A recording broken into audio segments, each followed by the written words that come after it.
The ending of the 2025-2026 high school basketball season, the regular season, I should say, is finally upon us. And boy, has this season flown by. There's no better way to end it than right here inside J.E. Cisco for the Crosstown Showdown. It's going to be the Hickman County Bulldogs going up against the East Hickman Eagles. I'm super excited for this one. Welcome to WNKX. I'm Josh Copley, joined, as always, by Ron Puckett. And Ron, every time these two teams play, there's just an energy in the air that you can feel. There always is. It's always a good battle. Two teams going to come out, play hard, give everything they got for the win. And we can already see the crowd is filing in. They are packing the house here in J.E. Cisco. And Ron, the last time we had a crowd like this in J.E. Cisco this year, I would say it was probably the Lewis County game. And it took them a little bit to pull out the upper bleachers, but this year they've already prepared for the large crowd. The bleachers are out, and we're ready for it here tonight. We had a middle school game that was pretty packed, too. I tell you what, those middle school games, they were drawing a crowd. Both the guys and girls garnered so much attention this year, and it was well-deserved, honestly. They both had phenomenal seasons. And yes, it was. It kind of gives me, when I walked in, I had a flashback to 1992, which was my senior season. And every night we played, all the bleachers were out. And it was just a nice crowd, nice atmosphere, fun to play in.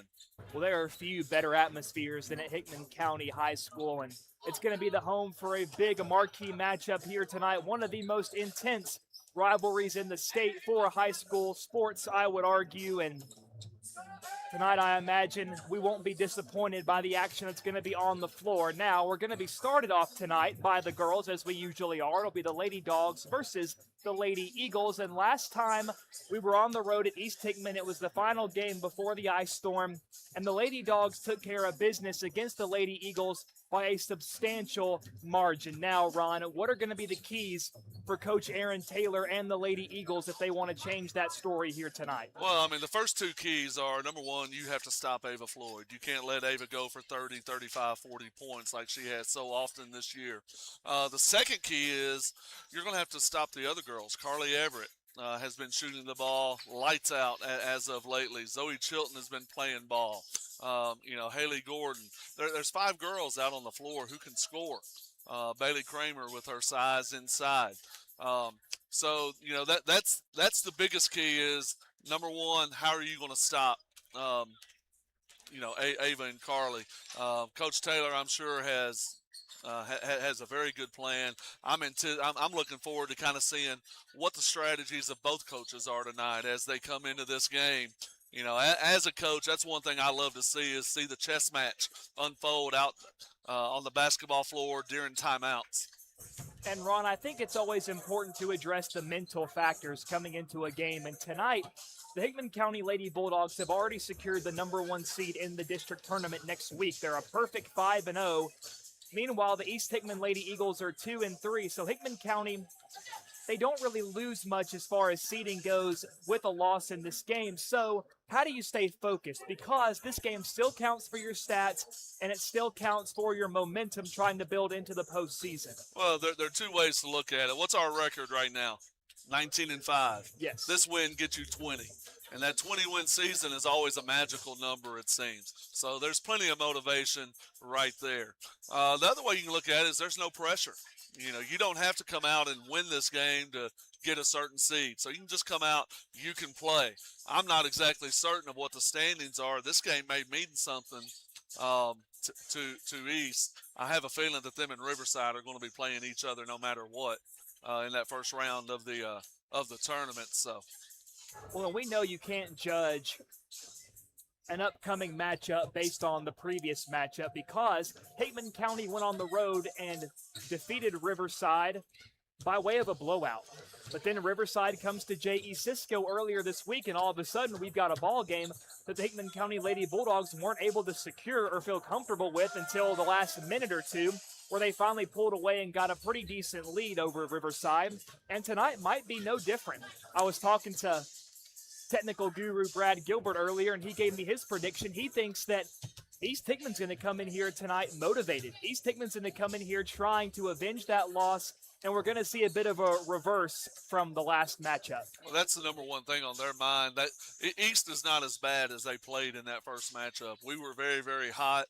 East missed a lot of shots, and so they're not as bad of a team as they looked in that matchup. I expect a dogfight out here tonight. I expect it to go into the fourth quarter, and whoever plays the best in the fourth quarter is going to win. You don't play basketball on paper. You play it between the lines, and that's what we're about to see. And the East Hickman Lady Eagles, really that East Hickman girls basketball program at all levels, going down to middle school and even younger, they are really good at developing talent. And we know there's so many great coaches and community leaders over on the east side, and they're coached tonight by Aaron Taylor, who's one of the best girls coaches in the region. And if anybody can lead those girls to a victory over a tough opponent on the road, it's going to be him.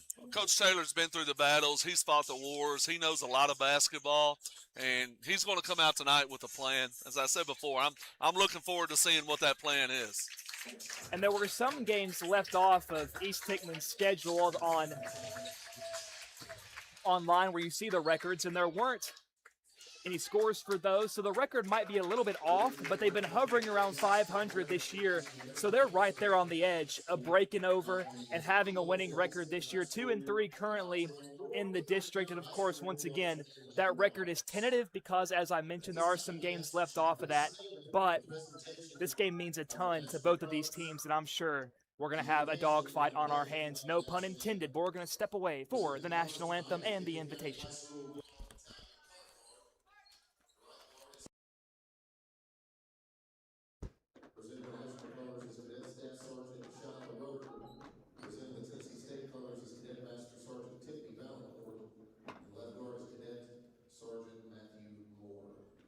Leading our prayer this evening will be HCHS senior Will McDonald. Following that will be the national anthem, the son of senior Kinley Brown. Please bow. Really good singing, Father. Thank you today. Thank you for everything you do for us, God. We can be people fighting for freedom. We can be those that are sick. Bless us with everlasting. We can be with players and then keep them safe. Father, again, and everything you've done for us. Keep us walking your son, God, across ever since. And peace and peace.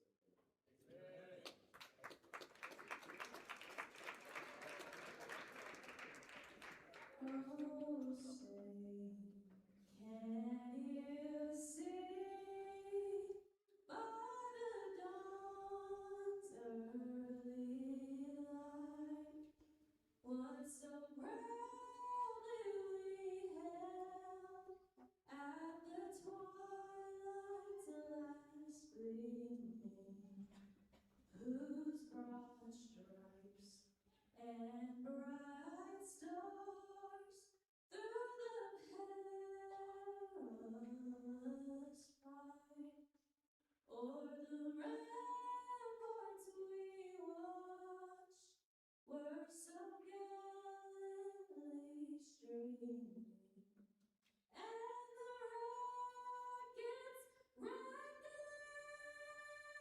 the bombs bursting in air gave proof through the night that our flag was still there. Oh, say does that star-spangled banner wave o'er the land of the free and the home of the brave.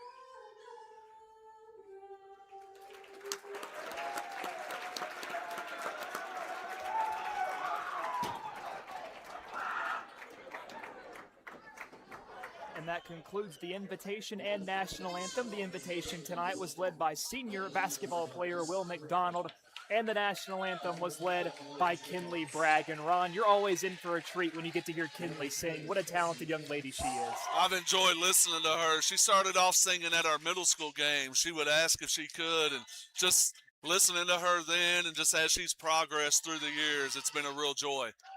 And there's so many talented young guys and girls at both of these schools, at East Hickman and right here in Centerville. And we are a blessed community. And the Lady Dogs are about to make their grand entrance through the tunnel for the introduction of the starting lineups. The red lights are out. And Ron, I don't think we've had a lights out entrance for Hickman County all year, so that tells me they're taking this game pretty seriously. I'm assuming you're talking to me because I can't hear you, but this is a kind of a neat entrance tonight. So yeah, something we haven't seen this year. And it's certainly a good way to spark some energy into the crowd, get everybody invested, even hype up your own team as well.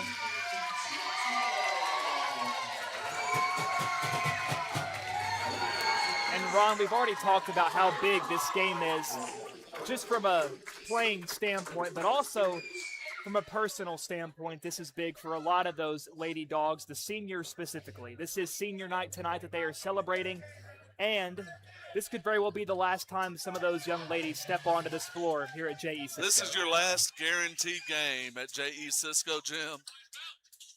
So that's always a big moment. So looking at the starting five for the Lady Dogs, it's number 2, Carly Everett, number 3, Haley Gordon, number 20, Ava Floyd, and number 23, Bailey Kramer, and number 30, Zoe Chilton. The tip is into the hands of the Lady Eagles. Brand stepping through, the scoop layup is missed, got her own rebound, and kicks it out beyond the arc. Now East Hickman going to be back at the top of the key to set up shot.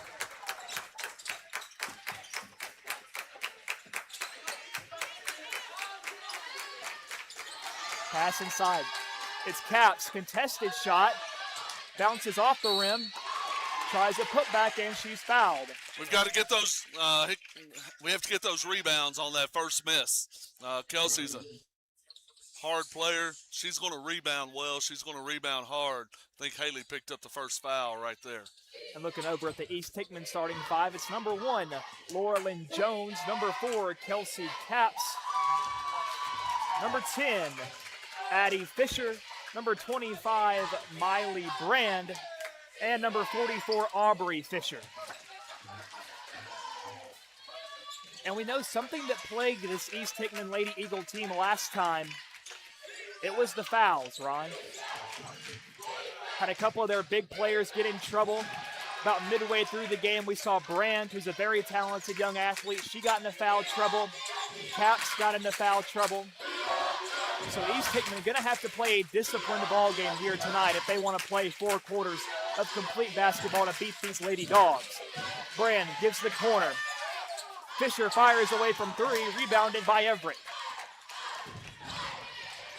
Everett fires, open, Chilton under the basket, high off the glass for 2. Great pass right there by Carly Everett, looking down the floor, throwing it over the defense. And already it is loud in here, noise coming from both sides.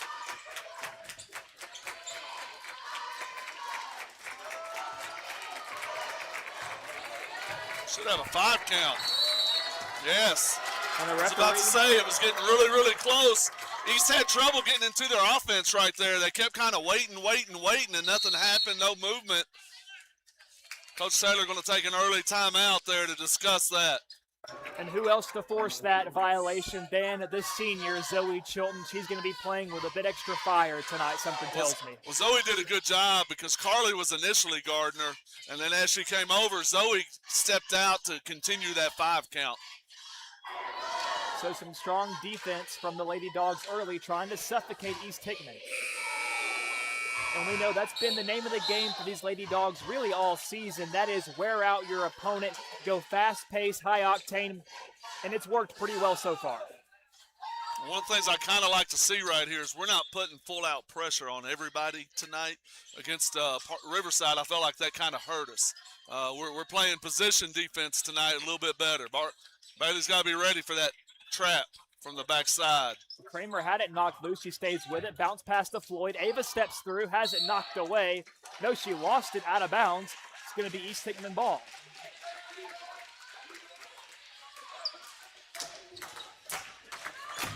Hickman County in a press. Caps picks up the dribble and fires a bullet to Brand.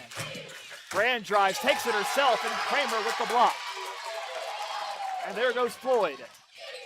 Ava doesn't get the left-handed hook to fall, but she'll draw a whistle and will shoot a couple.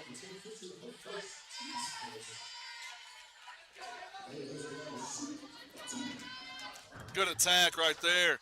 Better defense on the other end as Miley Brand was trying to drive right at Bailey, and Bailey timed it well and got the block as Ava hits that first free throw.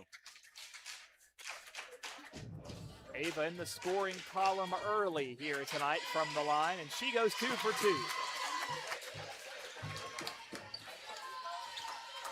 Ava Floyd, who's been racking up performance after performance with a lot of points, a lot of boards, and several assists as well, trying to claim the title of Miss Basketball for 2A.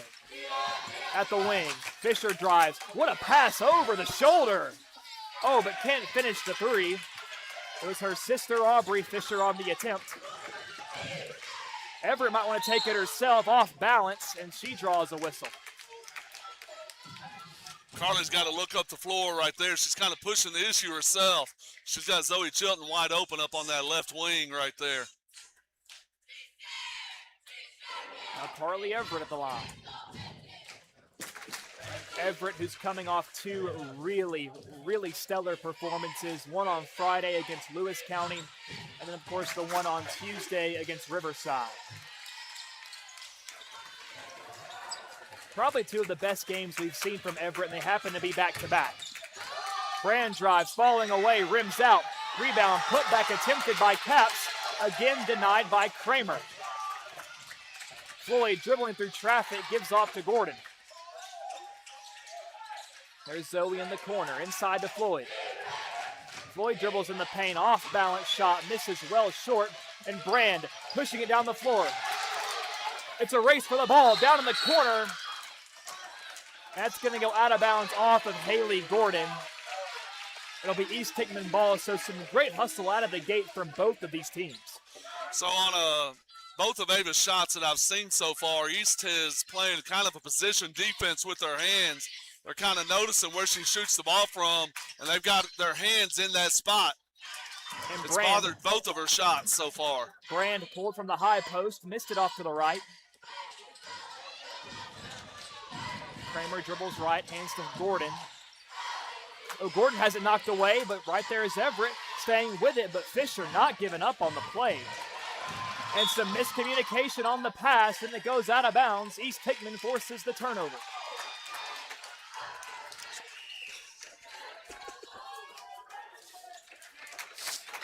Six to 1, Lady Dogs ahead. 4:36 to play in the first quarter. Fisher guarded by Chilton, goes around, now inside, drives, wants to take it herself, misses well short. Brand with the rebound, her putback kicks off the back iron, and rebounded by Kramer. Floyd now, driving, pulls at the free throw stripe, and misses the 2.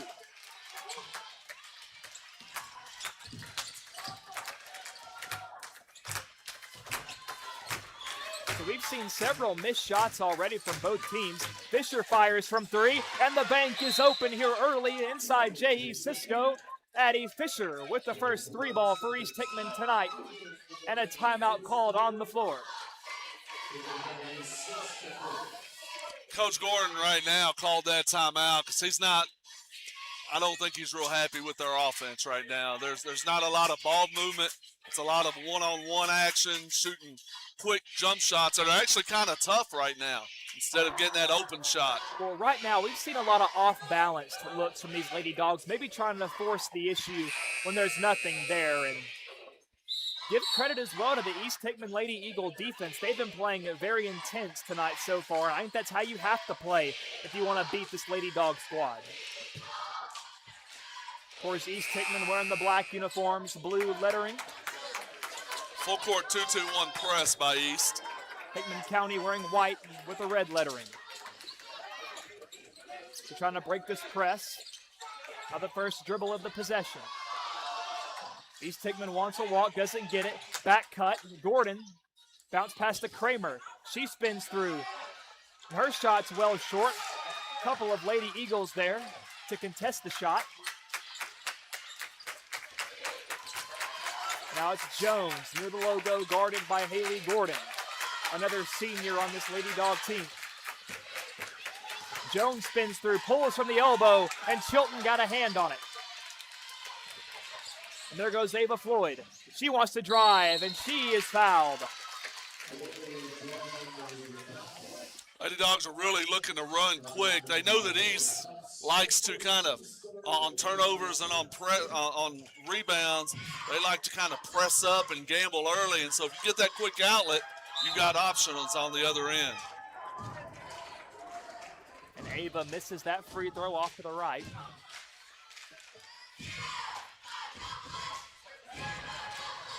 And the second one is good. Wayne County again applying some pressure. There's Brand. Up top to Jones.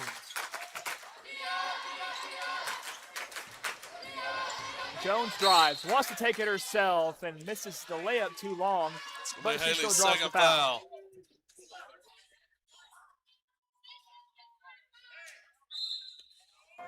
And Tinley Davis set to substitute in for Gordon after that second foul. 3:02 left in the first quarter, 7-4. Advantage Centerville.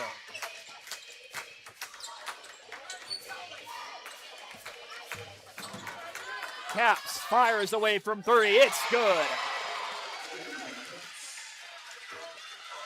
And Ron, now we see number 2, Lauren Terlecki in the game for East Hickman, a very scrappy, talented young player. Chilton. Some quick swings to Everett, now to Kramer. Davis on the cut, gives to Floyd. Ava from 3. That one rattles out, rebounded by Everett.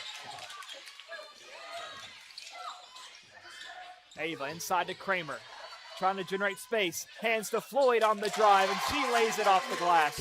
Nice give and go right there by Bailey. Hickman County regains the lead, 9-7. Jones drives, gives out to Terlecki, goes to Brand. Brand drives, kick to the corner, 3-ball on the way from Jones. Misses high off the rim. That's going to go out of bounds off Zoe Chilton. It'll stay with the Lady Eagles. And Aubrey Fisher subbing back in for her sister Addie.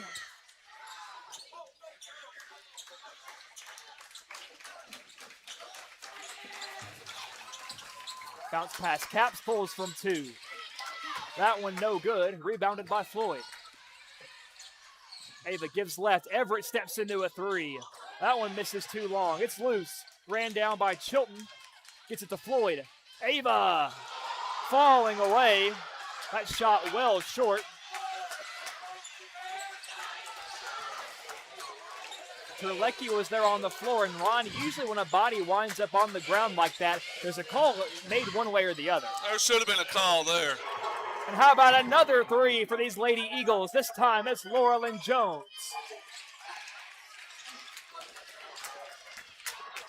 Now East Hickman with some momentum. Lady Eagles lead 10-9 with a minute left in the first. Everett goes to Davis, give left to Floyd. Floyd drives, steps through, and the left-handed layup is good off the glass. Already we're seeing a pretty back and forth first quarter. Jones pulls, feeling it from 3. This one misses well short as she airballs it. But if you're East Hickman, you see someone riding a hot hand, may as well take those looks. And right now they're shooting 3 of 6 from three-point range. So, 9 of their 10 points have come from beyond the arc. A lot of good young shooters on that East Hickman side.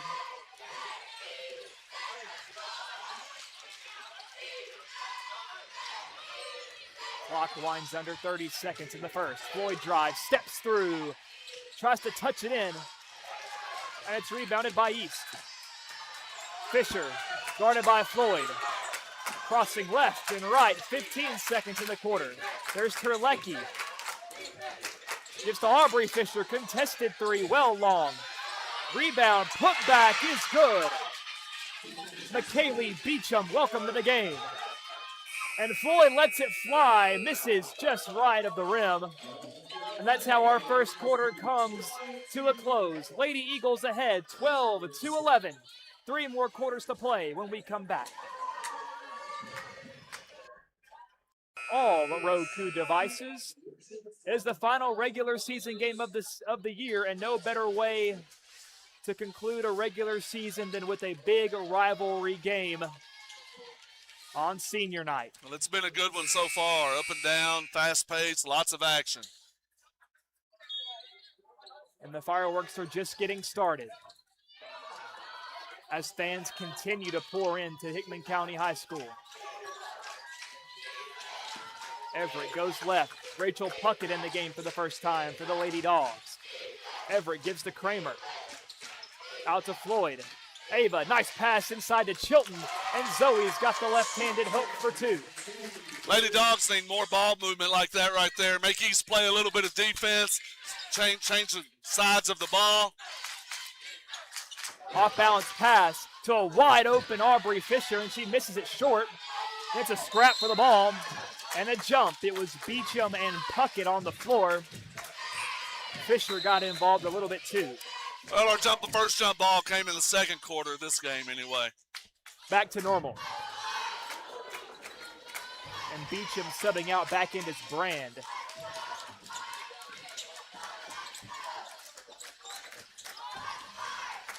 Brand, it goes baseline. Fires back out. Fisher dribbles, stops at the elbow. That mid-range 2 off the back of the rim. Bounce pass, Floyd underneath. Gives to Chilton. Zoe kicks the corner. Floyd from 3. Again it rims out. And Kelsey Capps securing the rebound. Open look, Addie Fisher misses it long. Brand rebound, steps through, blocked again by Bailey Kramer.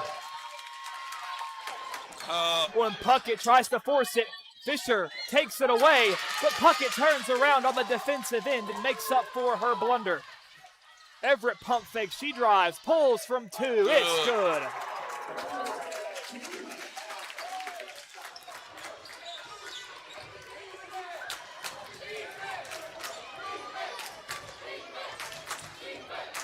Addie Fisher up top, goes left to Aubrey Fisher.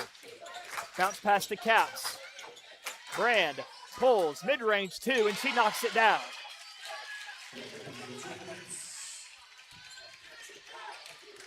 And East Hickman, Ron, has had some good mid-range looks, but just hasn't been on the money yet. Maybe that's the start of something for the Lady Eagles. A lot of their shots have been kicking off the back iron. Mike's not calling many fouls tonight. Actually, he hadn't blown the whistle at all. And Zoe drains a 3.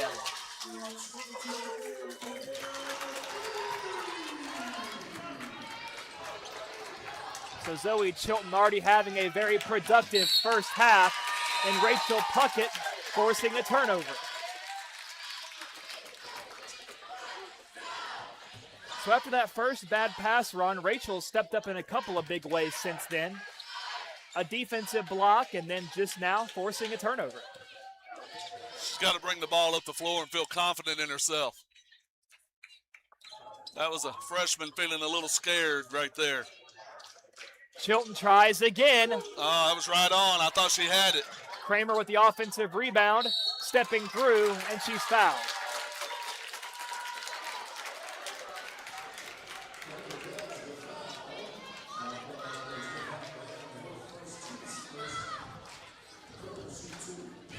It's going to be a foul called on Miley Brand, her first tonight. And Kramer's got the first free throw.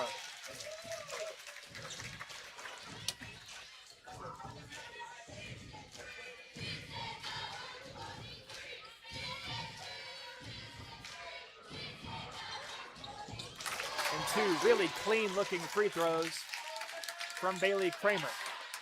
Haley's got to be smart. She's got 2. Can't pick up her third right here. We need her. And Carly snatches it away from Aubrey Fisher and secures the left-handed layup. The Lady Dogs building some momentum, widening the lead, 22-14, under 5 to play. Kramer, another block. Brand tries to save it. Her foot was out of bounds. And number 21, Brooklyn Adams, took a nasty fall. And after all that, it will be Hickman County ball. Timeout called by Coach Taylor. By my count, that's Bailey's 4th block of the night right there. She's really making a difference, not giving up those layups around the rim.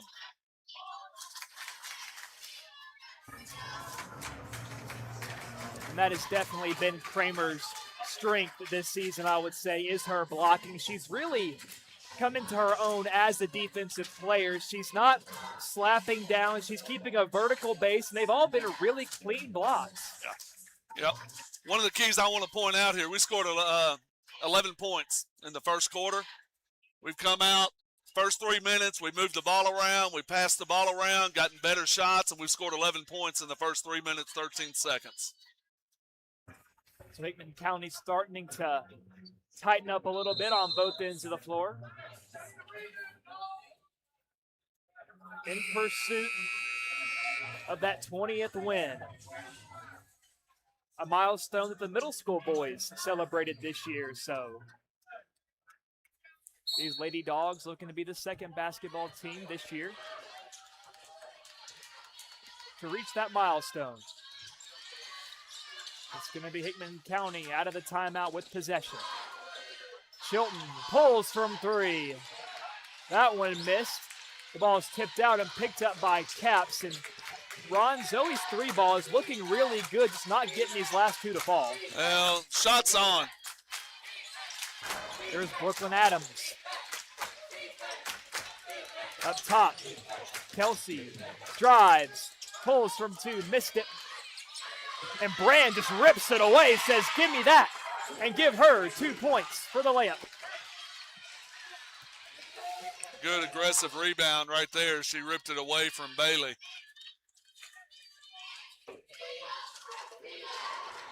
Floyd floats it to Kramer, and Brand again knocks it loose, keeps it in bounds. What a play. Bounce pass. Adams can't finish. Rebounded by Fisher. Her left-handed hook is good. The last 3 possessions, East has been super aggressive, led by the freshman, Miley Brand, right there. Floyd drives, takes it, doesn't get the and one, but she will get 2 shots. And Ron, it's hard to believe Miley Brand is only a freshman. She plays wise beyond her years, and she has a bright future at East Hickman High School. Miley's a great athlete, super strong, super aggressive, plays hard all the time. And Ava makes that first free throw. Adams was called on the foul.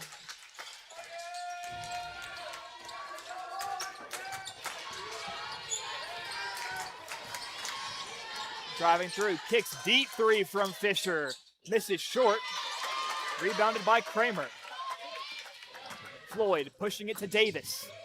Davis, again Brand ripping it away, and a jump ball. If you put the ball in front of Miley, she's going to take it. You've got to be able to use your body to protect it, triple threat it. Can't put the ball up over your head. And the arrow will favor the Lady Dogs.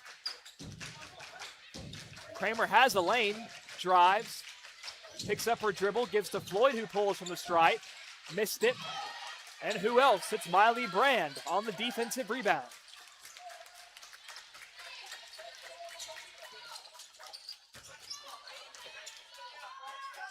Laurelyn Jones goes around the screen of Brand.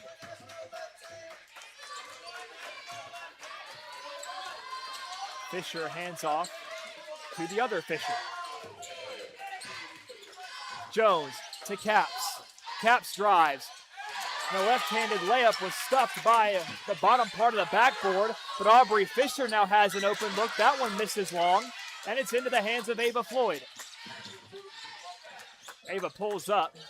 Too many people. Fires it over to Gordon. Up to Everett.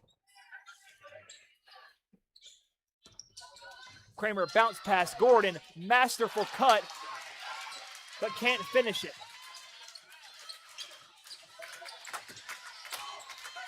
2 minutes to play in the first half. 24-18. Lady Dogs ahead. Goes right to Jones. They're left around the world. Looking for a back cut. It bonks off the ball. Oh, no. Fisher. Bounce pass. Bombs away. Oh, and just missed it. And that brings our first half to a close. And it was a lightning quick half with a lot of action, but a lot more to go here on WNKX. Your score heading into the break. Hickman 29, East 21. We're going to step away, but when we come back, it's second half basketball from J.E. Cisco.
Welcome back to WNKX. We are just under 2 minutes away from resuming with the second half of the girls' game. It's a pretty good one so far, Ron, and we expected nothing less. So go ahead and break down some of what we saw in that first half of play. So in the first quarter, East led at the end of the first quarter 12-11.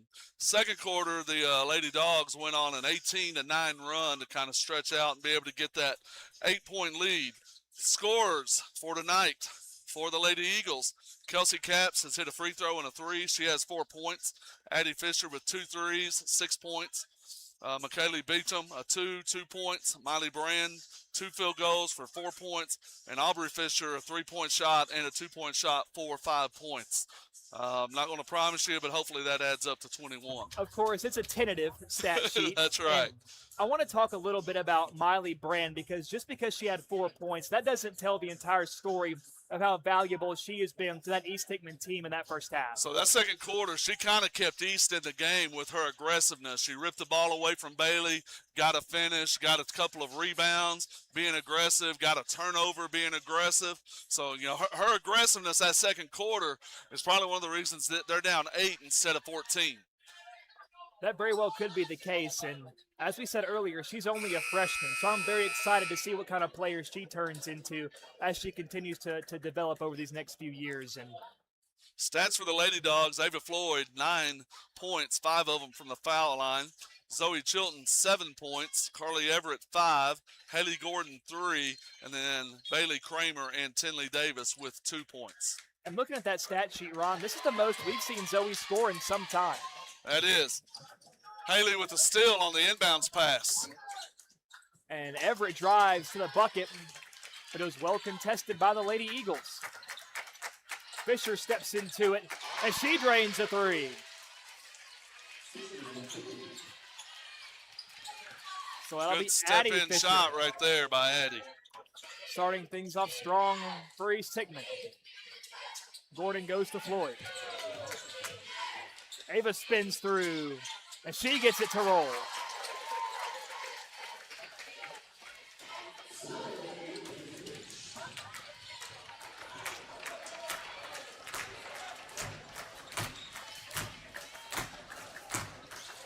Caps at the left wing, goes up top.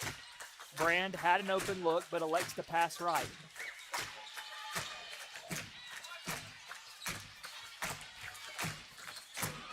Brand again. So that's twice already, Ron, on this offensive possession. Brand hasn't gone with the open look. That's not really her shot. Caps off balance, almost got that one to go. Brand tried to secure the rebound, but it was ripped away by Haley Gordon. Hickman County pushing it down the floor, and Everett misses way over the bucket. There goes Fisher, trying to bounce pass, but it was taken away by Floyd. Ava pulls, mid-range two, rattles out. That's already 3 or 4 shots we've seen tonight from Ava Floyd that have been on target, but just simply rattle out. She needs about another foot of arch. It's a little bit flat, that shot is right now.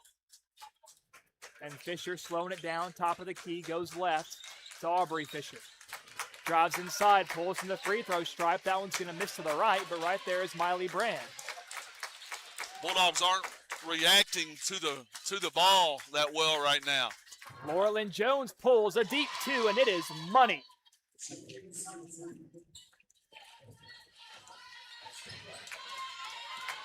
The way that ball splashed through the net, very satisfying.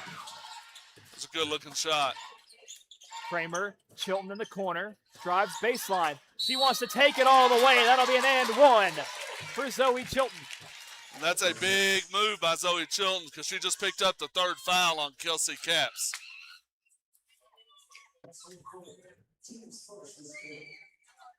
And Tinley Davis subbing in for Carly Everett.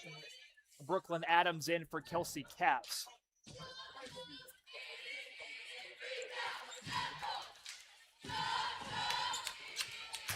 And Zoe completes the three-point play.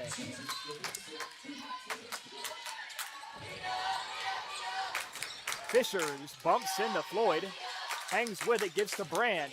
She dribbles and kicks. Deep three from Fisher. It's good. We're going to have to get out and guard them. That's 5 threes between them. And Davis pulls. She rattles in a 2. So Tinley Davis with 4 points on the night. Fisher a little behind the back crossover. Nice move. Screen by Brand. Ava wanted a foul. No call. That's a good screen. We got to call that out, and we got to go under those screens. Now that may have been illegal. Nice pass. Jones tries to hand off to Adams, who saved it, but it's still going to be Lady Dog ball. Floyd drives. Oh, and she lost it into the hands of Aubrey Fisher. And we've got an official timeout on the floor for an untied shoelace. Last thing we want to see is somebody trip and fall. It can lead to an injury. Beecham and Terlecki back in for the Lady Eagles.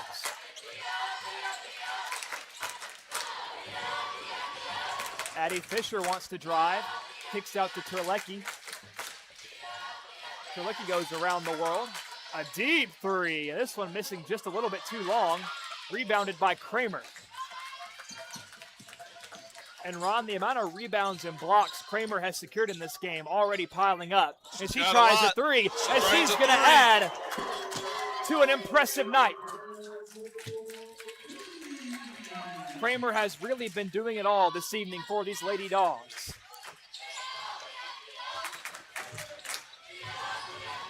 Terlecki hands to Brand. Brand dribbles through, and Kramer another block.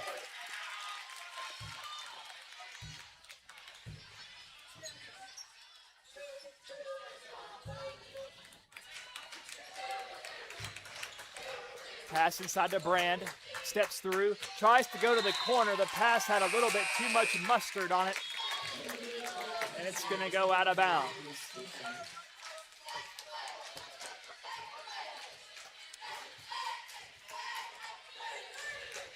(39-29). Hickman County leads by 10. 3:40 to go in the third quarter.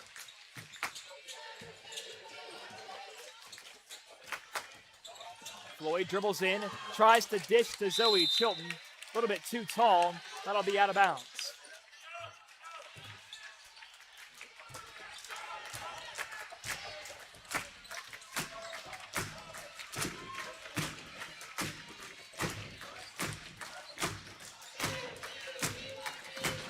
And Haley Gordon able to jump the pass intended for Terlecki.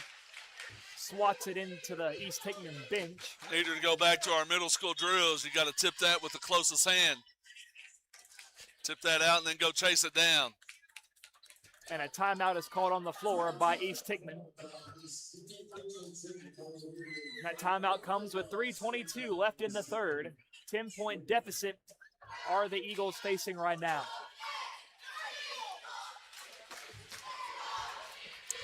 Both teams have come out with pretty good intensity this half. East has hit 2 threes and a 2. Bulldogs have scored, I think, 3, 5, 7, 9, 10 points. So it's 10-8 so far this quarter. East has got to find a way to kind of creep back the other way. Instead of the Bulldogs gaining 2 points every 4 or 5 minutes, they've got to find a way to cut into the lead 2 or 3 points over the next 3-4 minutes. Well, in a game like this, going blow for blow, not going to be enough, as you've already said.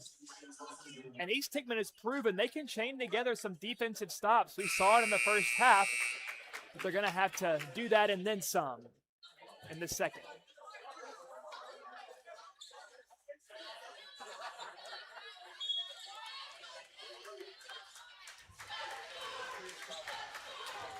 It'll be East Hickman ball out of the timeout. Fisher drives, gives to Terlecki. Terlecki dribbles in, feeds inside to Brand. Beecham, rather. Brand came in trying to secure the board. And it's deflected out of bounds. I hope the referees let the boys' game be this physical. We might have a fight on our hands if that's the case. They're not calling a lot right now. We know there is a hefty police presence here, Ron. Now, most of them are just here to enjoy the game as Hickman County citizens, but you never know. And Brand going the other way. Nice step through and a layup for Miley Brand. Miley Brand with 6 points tonight. Inside to Chilton. Spinning through and a foul.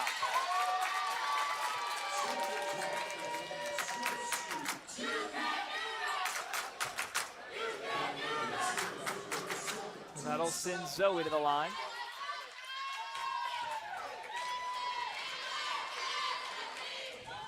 Zoe Chilton already in double digits. Zoe's put together a good game. Her shot looks really good. The one she's missed has been straight on.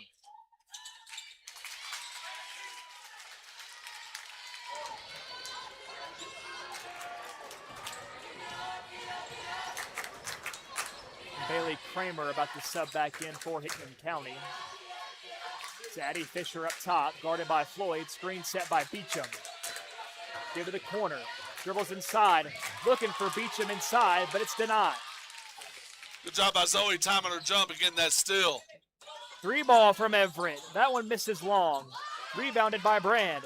Pushing it down the floor. It's Addie Fisher. She stops. Flings it in the corner. Good hustle by Haley Gordon. She's all over the place getting deflections right now. That's already a couple out-of-bounds deflections by Gordon these last couple of minutes. We're under 2 minutes to play in the third. Still a 10-point game. That's an illegal screen. Brand high post. She pulls. That kicks high off the rim.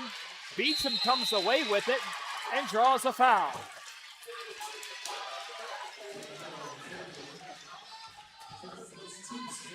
Kramer had been really good at blocking clean tonight, but picks up her first foul with 1:44 left in the third. Beecham misses the first free throw. And if you're East Hickman, these are opportunities you cannot pass up on. You need these points. And she gets the second. We're back to single digits. 41-32. And Brand almost jumping the pass.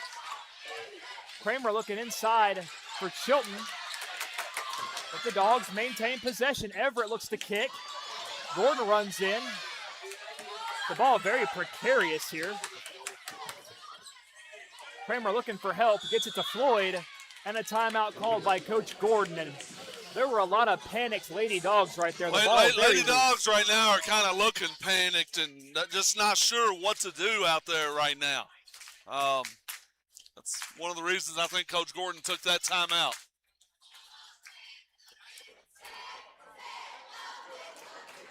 And we've said it once, but it's worth repeating. What a crowd we've got here tonight in J.E. Cisco on both sides. A lot of blue, a lot of red. We know Zoe Chilton has a very special supporter in the house, someone who's very close to her and her family. Cameron Peters making his return to Hickman County from Georgia. Of course, my former broadcast partner and one of my closest friends for over 20 years now. It's always great to see him, joined by some other. Well, your little core group's over there in the corner talking right now. I got Harrison over there and Isaiah. It's making me feel nostalgic. Some class of 2020 Hickman County alumni, Harrison Kelly, Isaiah Puckett joining them. We spent a lot of time on a baseball field together. Absolutely, absolutely. And we see some Hickman County mayoral candidates in the house as well. I hadn't noticed them. On first glance, see Mark Qualls out there. Ran into Chris Chilton as well. So the Stars are out tonight at Hickman County High School. Looking for Gordon on the back cut. Taken away by East Hickman. Lady Dogs right now are kind of trying to force the issue, not take what's open, but they're forcing it. East is just a couple of shots away from being right back in this game. Fisher, bounce pass, it goes off the thigh of Zoe Chilton.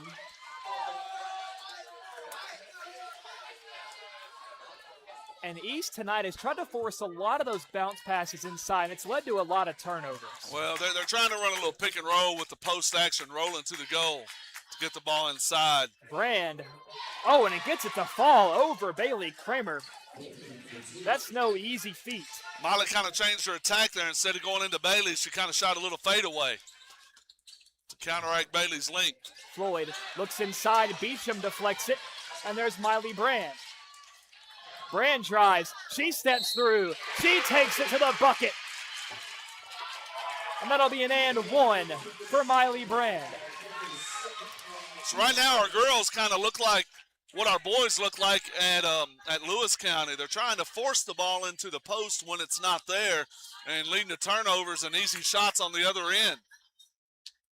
And Brand cannot complete the three-point play, rebounded by Everett. 15 seconds remain in the third quarter.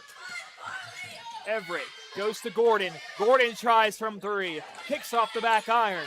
There's Kurlecki. Under 10 seconds. Oh, and she airmails Addie Fisher. Lady Dogs kind of dodged a bullet right there because that shot was early. East was going to have time to get off one more shot, 5 seconds to get up. Floyd inbounds to Gordon, 5 seconds. There's Chilton. Zoe's got to go. Back cut off the hands of Ava Floyd. And that's how this third quarter will end. 41-36. Lady Dogs ahead. 8 minutes. Very nervous playing.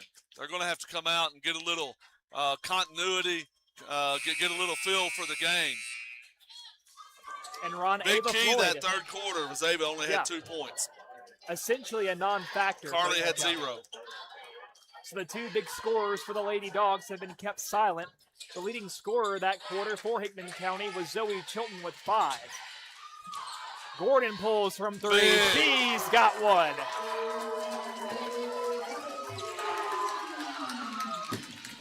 It's been a while since we've seen a Haley Gordon 3. Be nice for Haley to get hot this fourth quarter.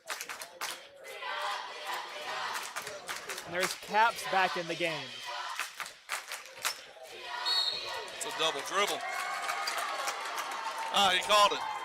Didn't hear the whistle. A testament to the noise levels in J.E. Cisco. Our student section's starting to get a little bit loud. And we're positioned right above them, so we're some of the first to hear that noise. Hey, right here, we need to put Haley right back in the corner and try to get her another shot. Chilton cuts in. Nice pass by Floyd. And a whistle. A little better execution right there.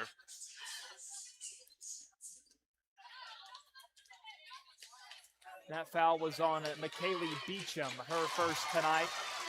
And Zoe knocks down the first free throw.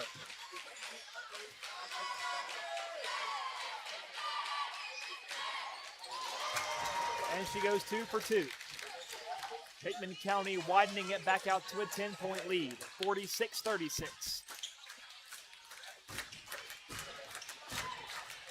Brand drives, steps through, and count it!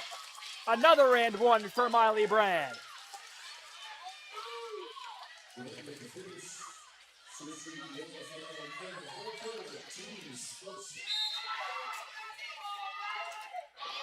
Miley Brand saying, give me the ball, I'll do it myself. Well, Miley kind of baited Bailey into stepping out. Coach Gordon would like to see Bailey make Miley shoot that 17-footer. And Brand misses off to the left, but it's loose. East Hickman's got possession back. Brand goes to Caps. Caps pulls from the free throw line and knocks down a 2. You don't want to let her shoot it. 6-point ball game.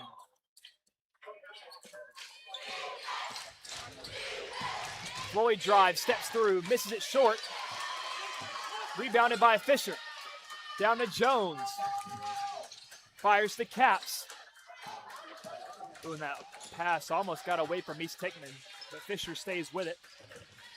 Fisher pulls from 2, misses it long, into the hands of Haley Gordon. Gordon drives, pulls up. Zoe Chilton from 3, rattles out. Oh, and Carly Everett takes the shot to the face. Good job by Carly attacking the offensive glass right there.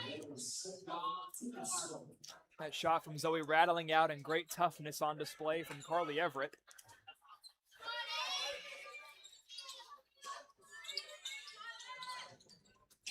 Pass to Kramer off the glass for 2.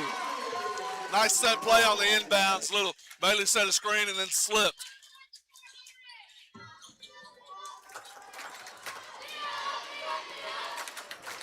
Two minutes have gone by in the fourth quarter. We've got 6 remaining.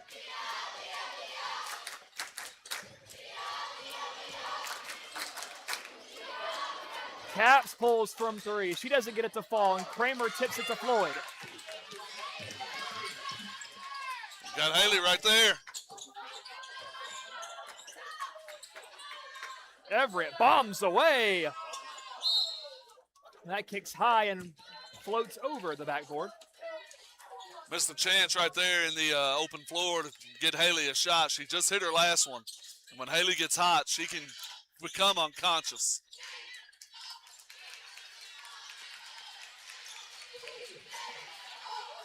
Addie Fisher up top. And Chilton pokes it out. For Laura Lynn Jones there to corral it. Screen, Brand. There's Brand inside.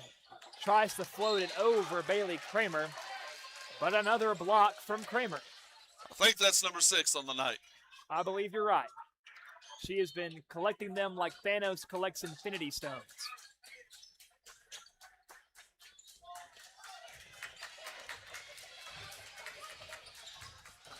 Fisher bounce pass and Kramer with another block. That one a bit more violent, but East gets it back and Fisher tries from 3, still loose. Kramer running it down, and it goes out of bounds off East Hickman. A couple of girls take a tumble. It was Caps and Fisher. They pop right back up, and we've got under 5 minutes left in the game. Gordon drives an easy bucket.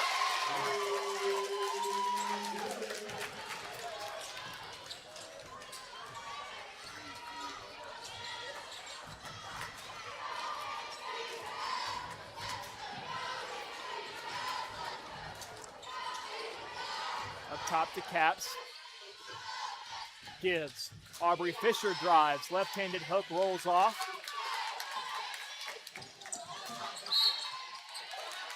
And a foul called against East Hickman. So, Ron, they've let them play pretty physical all game right there. Maybe a little ticky-tacky. I think the problem right there was it was in the open floor.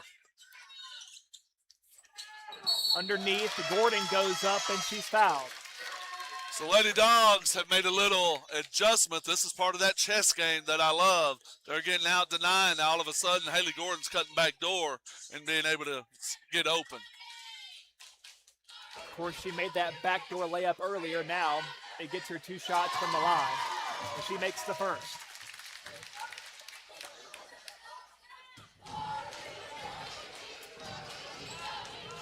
And Gordon's got them both. Yeah, we need to get Haley more shots right now. Her shot's not hitting the rim.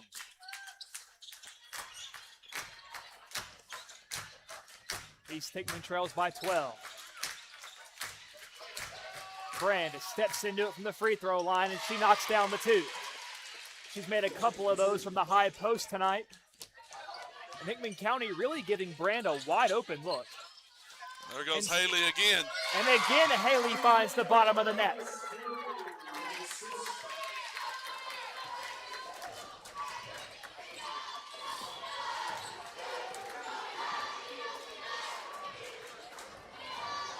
Fisher goes left.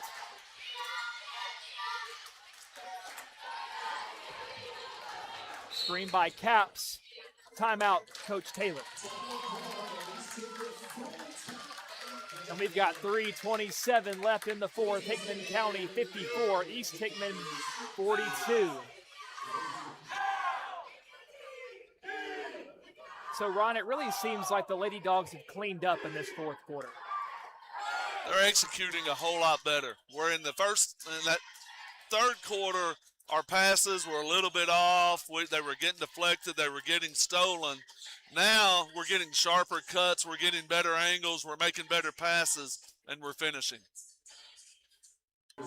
So what does East Hickman need to do if they want to win this game in the last 3.5 minutes? I mean, it's 12 points with a 3-point shot. You know, no lead is safe. But they're going to have to get some stops. They're going to have to clean it up on defense. They've given up layups the last 3 or 4 times down the floor. So that's the first thing they're going to have to stop. And then they're going to have to find a way to score on the other end. Right now, Miley Brand has been their offense. She has 10 points in this second half. Nobody else has hit more than 1 field goal. And while you do like seeing your young talent shine, if she's the only one shining, that doesn't lead to victories. And that makes it hard. And we know there are a lot of capable players on this East Hickman side, but who will step up in this home stretch? Fisher drives, gives the corner. Ava Floyd staying right with Kelsey Capps. Fisher hands to Terlecki. There's Brand, again pulls from the stripe, and she's automatic. And she's saying right now, you're going to have to guard me. She cuts it back to a 10-point game. Under 3 minutes.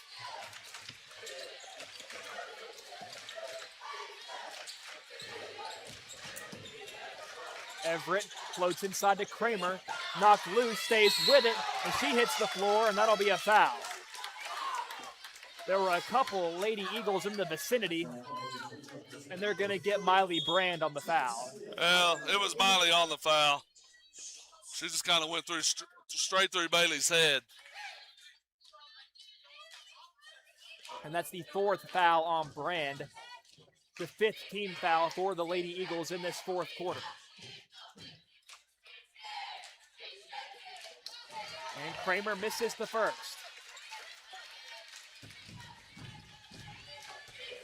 So, Ron, it's important to note that every foul that East commits now will result in shots for the Lady Dogs. We got to hit the free throws, though. Kramer goes 0 for 2 on that trip. Terlecki drives. Brand up top. She pulls. This one misses. Rebounded by Chilton. So Brand was the hot hand. Had an open look. Floyd jump stop. Kramer pump fakes. Gives to Everett. She probably got away with a walk right there. Maybe 2 walks. Floyd wants to drive. Dishes to Kramer. Left-handed hook is long. Hickman County still applying pressure. Terlecki goes to Fisher. Under 2 minutes.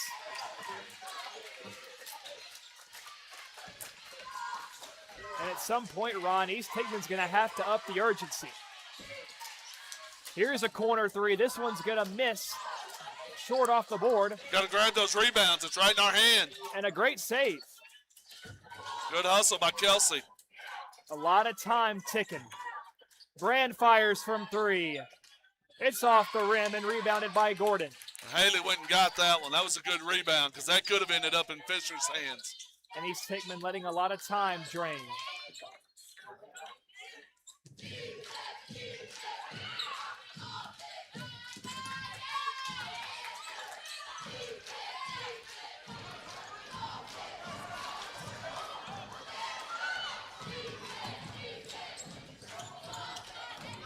Floyd up top to Gordon. We've got 60 seconds left and a foul. No, timeout called by Coach Gordon.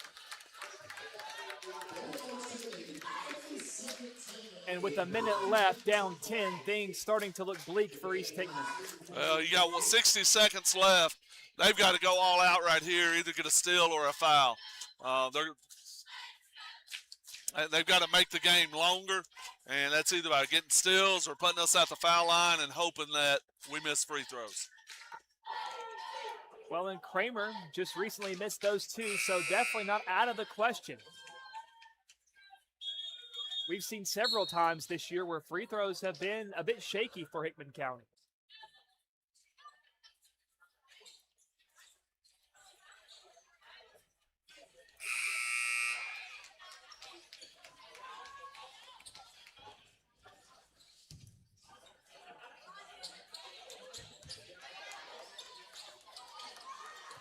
And our final minutes underway. Fisher tried to jump the pass. Tried to generate a turnover, but that'll send Ava Floyd to the line. Well, that possession was 0.8 seconds, so that's short. But now it's up to Hickman County, specifically Ava Floyd at this instance, to knock down free throws, and she can't hit the first.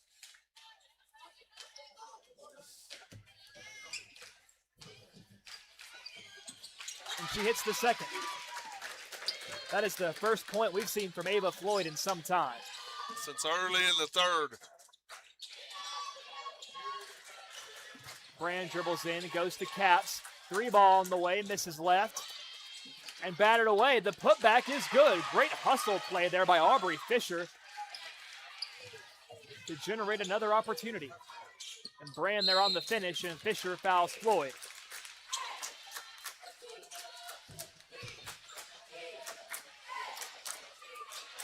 So East has gained 1 point in the last 25 seconds. So Lady Dogs are okay with that. A lot of their possessions over the last 3 minutes have taken a lot of time off the clock. Credit to Hickman County's defense, though. And Floyd again goes 1 for 2.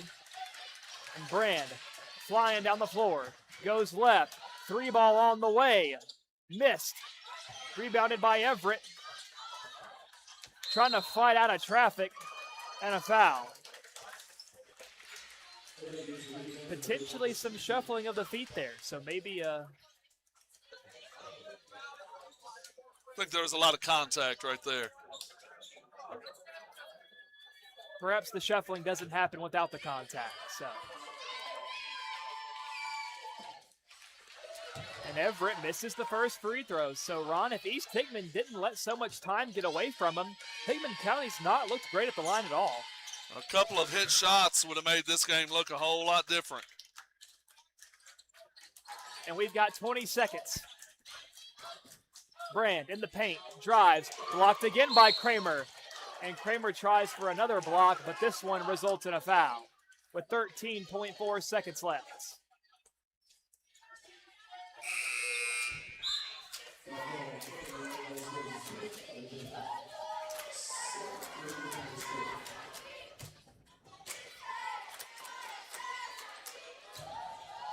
It'll be Kelsey Caps to shoot.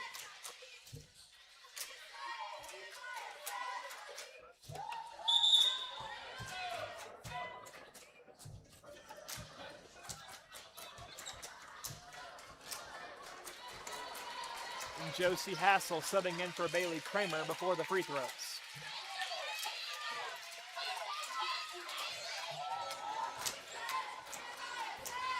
And Caps has the first.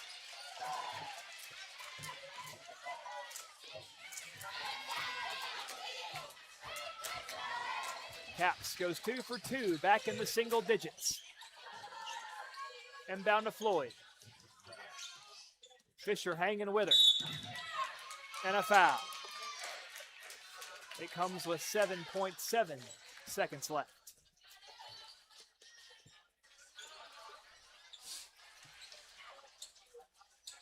Now, Ron, while this game isn't going to end the way East Hickman probably wanted it to, they have played a lot better in this one than they did the first time these two teams met. Almost, it could still very well end single digits depending on the second free throw.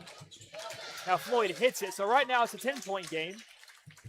But to keep it around 10 points at the conclusion against a really good team. Well, their effort and execution's been a lot better this game. And Terlecki banks it in to end it. So East Hickman makes it a single-digit defeat. So as we mentioned, already a step up from the last time these two teams met on the floor, but it is district regular season perfection for the Hickman County Lady Dogs, and what a season it's been for Coach Gordon and these young ladies. As they get that elusive 20th win, ending the regular season with a 20-5 record, 6-0 in district play. And this is going to be the last time we see these young ladies until next week, and they'll be on the road at Lewis County for the district tournament. So, ladies and gentlemen, we're going to step away for a few moments as they're going to have their senior night festivities. Once again, congratulations on the W for the Hickman County Lady Dogs. Your final 58-51 on WNKX. We'll be back for the boys game.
Yo, that's cool!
Ladies and gentlemen, welcome to tonight. Very special occasion as we honor our class of 2026 senior cheerleaders and basketball players. We want to thank them for their years of hard work here at Hickman County High School. We start thanking our cheerleaders. We start with our co-captain, senior Clara Copper. Clara is the honor captain of David Copper, who has been part of our cheer squad for 4 years. She's also the secretary of Bulldogs. She's an FTA South Squad, Tennessee Strong, and Atlantic School. For future plans, to attend Belmont University with a bachelor's degree, there is secondary education, then go to school with a master's in speech and language pathology. This girl is for senior Clara Copper.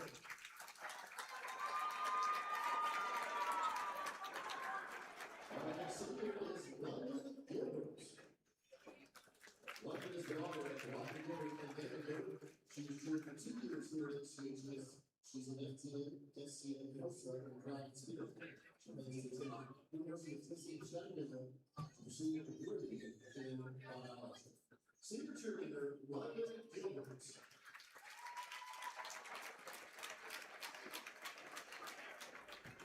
Next is senior cheer captain Jason Blackwell.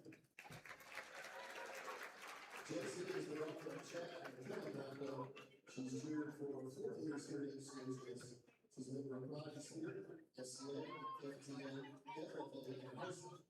She plans to attend year-end major in occupational therapy. Sister on path to get a doctorate in pediatric occupational therapy. Senior cheer captain Jason Blackwell. Next is senior cheerleader Claire Willis. Claire is the daughter of Jacob and Beth Willis. She was cheered all 4 years while here at HCHS. She's in Pride Spirit, SCA, FTA, and HOSA. She plans to attend Mississippi State University to major in biological sciences and currently in physician's assistant. Senior Claire Willis.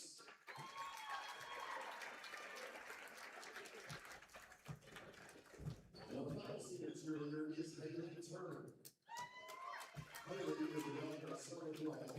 She's been involved in the cheer squad HCHS and is also a member of Basketball. She plans to attend Boston University, majoring in psychology and minor in criminology and mostly criminal behavioral analysis. Senior cheerleader, Haley Turner.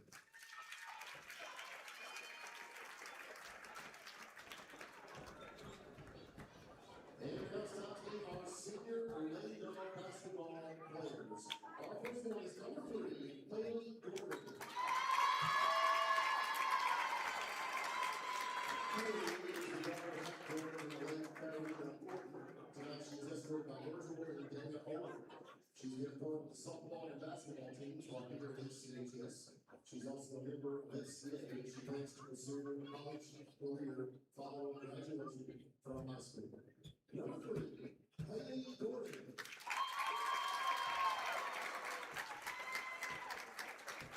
Our second and final girls basketball senior is number 30, Zoe Chilton. Zoe is the daughter of Chris and Chilton Chilton. She's one of the girls and basketball teams during her time here. She is an SEN host of audiovisual in FFA. She plans to attend UT Martin to major in exercise science and continue her education in become an athletic trainer. Next door is number 30, Zoe Children.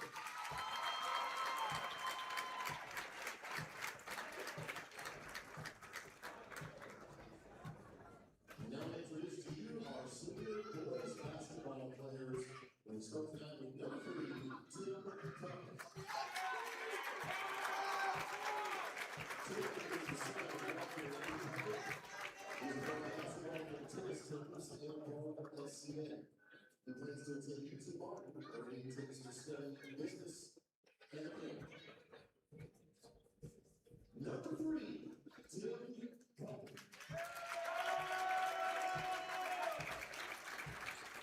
Next is senior number 4, Will McDonald. Will is the son of Ryan and Lauren McDonald. He's been on the basketball team at the SCA during his time at HCHS. He plans to play college basketball. Not sure whether yet, but he wants to study accounting and sports administration. Let's go with number 4, Will McDonald.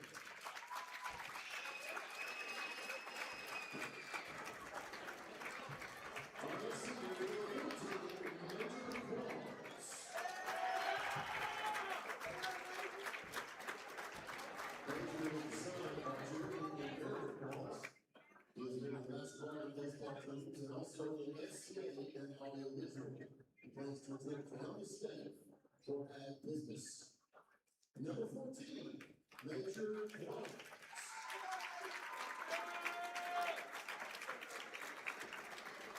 Our next senior is number 1, Ted Bulldogs. Bill is the son of Mark and Ted Bulldogs. He's been with the basketball team SCA in pride and spirit during his time there. He's undecided on which school he will attend, and he wants to major in business administration. Number 1, Dylan Bulldogs.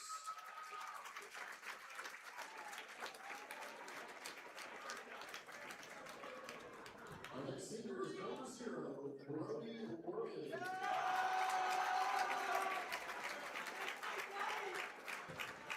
Brody is the son of Brian and Brady Worthy. He's a member of the basketball team here. He's also an SCA, FTA, and audiovisual. He plans to attend college to attain a degree in business. Number 0, Brody Worthy.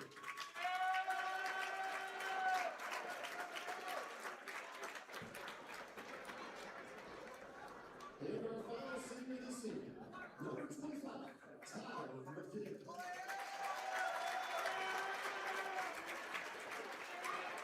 Tyler is the son of Stephen and Holland Miller. He's been part of the basketball team and an SCA while here at HCHS. He plans to attend TCAP for diesel power equipment technology at Northern McKinney this year. Number 25, Tyler McKinney. Ladies and gentlemen,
And welcome back to WNKX. We hope you enjoyed the senior night festivities. And once again, we like to wish the very best to all of our seniors at Hickman County High School, whether they are a cheerleader, a girls or boys basketball player. They have meant so much to us here at WNKX. We know they're all going to go on to do great things. And Ron, we know that was part of the reason why tonight was going to be so emotional.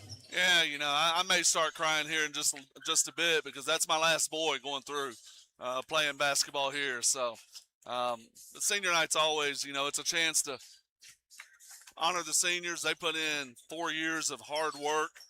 Playing basketball is not an easy thing. It takes up a lot of your time, where a lot of kids would rather be out hanging out with friends or whatever to play basketball, and to play basketball at the level that these ladies and guys are doing takes a lot of effort, and we thank them for that. And we've got just about 5 minutes until tip-off for the boys' game. It's the Crosstown Showdown. It's the Eagles versus the Dogs to conclude the 2025-2026 regular season. And we have got a packed house inside J.E. Cisco Memorial Gymnasium at Hickman County High School. And Ron, let's talk a little bit about this matchup, the Dogs and the Eagles. The East Eagles have been struggling this year. They've only recorded about 2 or so wins, but they did play these Dogs really, really well at their home gym the last time they met. So they had a really good game plan. They kind of stayed back in a little 2-3 zone, matched out on the shooters. We did not shoot well that night at all. East played well, held us to one shot a lot of times, got rebounds, and hit shots on the other end. Going into, I don't know if it was late in the third quarter or early in the fourth, and it may have been in the middle of the fourth, was when we were able to actually make a run and take the lead. Yeah, East controlled a lot of that game, and as you said, it was due to a really good game plan. Now, there were a lot of questions surrounding East Hickman basketball this year because they are welcoming in a new head coach. Of course, Greg Matney now at Fairview. Coach Zach Holt having to step up and fill that void. So props to Coach Holt for having to step in and, handle this program. I'm sure that he is going to try to build up from this season and be even stronger next year. But Ron, as a coach, it takes learning. What he's trying to do right now is he's trying to build momentum going into next year. If you can get 2 or 3, 4 wins at the end of the season, and then you can string that into your younger guys, that builds a little bit of excitement for the summer and for the spring. And so that's what he would really like to see happen is, hey, let's get 2 or 3 wins right here at the end of the season and build some momentum going into the summer and into next year. And East Hickman is a team who is currently winless in district play, but a chance to get a big win tonight over the Dogs, who are 4-1 in the district. Hickman County carries a 15-8 record into this one. And something important to note, this game does have a lot of stakes. With the girls' game, the Lady Dogs had already tied up the number 1 seed in the district. Hickman County hasn't done that yet. But there was a coin toss that took place last night between Hickman County and Lewis County, and Hickman County won the coin toss. So they hold the tiebreaker over Lewis, and Lewis does play tonight against Riverside. So if Lewis County loses to Riverside, then Hickman County's the 1 seed in the district no matter what. But if Lewis County wins against Riverside and Hickman County wins, Hickman County's the 1 seed. But if Lewis wins and Hickman County loses, then the Panthers will control that number 1 seed. So the Dogs have to take care of business tonight if they want that 1 seed. I find it absolutely ridiculous that you determine a 1 seed by a coin flip. That should be head-to-head competition points. That's just I don't understand that line of thinking. But nonetheless, it makes this game very important. Bulldogs have to win tonight. They have to go in assuming that Lewis County is going to beat Riverside and that we have to get a win tonight. And they need to start it early, defensive intensity. They need to stay out of foul trouble, and they need to push the pace of the game. Try to get the ball up and down the floor to where you can have mismatches. And it's a phrase you hear a lot when it gets time for postseason basketball, and it's controlling your own destiny. And Hickman County, if they want to become a champion, whether it's a district champion, a regional champion, or even a state champion, it's all about handling what they can handle on the floor and not worrying about the external factors, what other teams are doing. And that's really been the mantra of Coach Dawson ever since he's been a coach here at Hickman County High School. He likes to control what he can control. He doesn't try to give too much mindfulness to what everybody else is doing. And that's the mentality you have to have at this part of the season. You need to come out. You need to play your game, execute the things that you do well at. If you start trying to do too many new things at this time of the season, you don't know the results you're going to get. Exactly, and Hickman County going to want to rock with what they know, and it's done them pretty well this year. They've had some struggles, but a chance to end the regular season on a very high note, defeating a tough rival.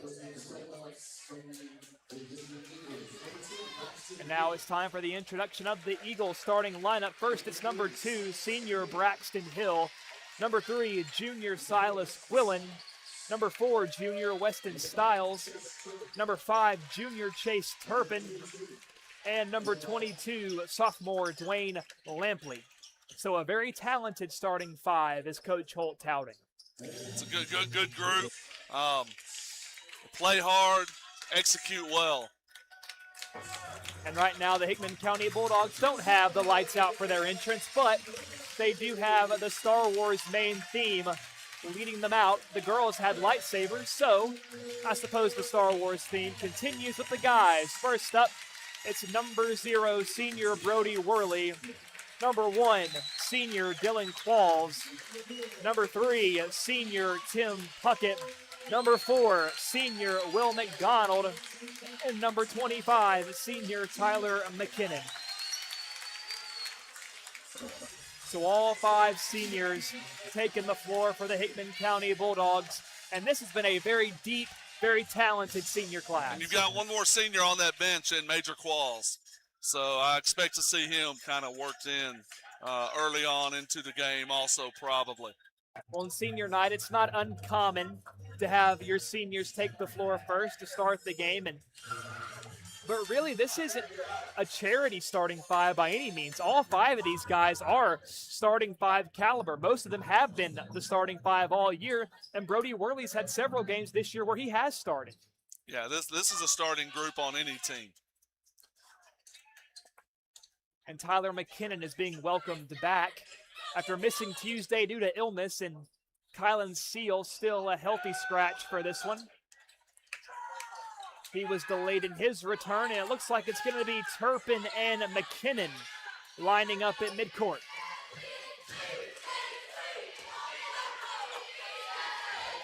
And we are underway from J.E. Cisco. The Dogs in white start with possession.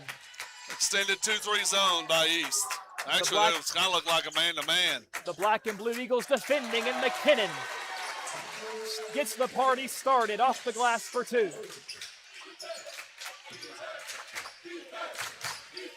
Styles goes right to Quillen. Quick swings, Braxton Hill. Up top. Styles pulls, free throw strike. He knocks down the 2.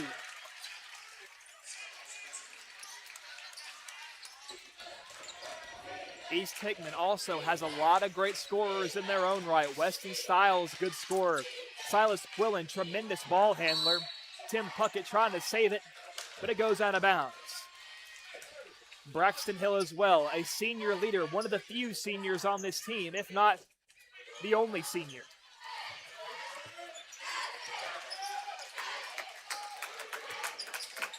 Quillen gives up top.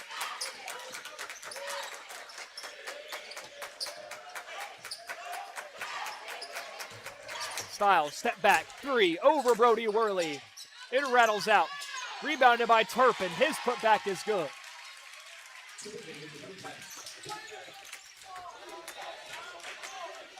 Four, 2 Eagles.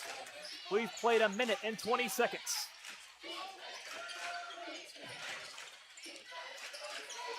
Will McDonald coming off of a stellar performance against Riverside.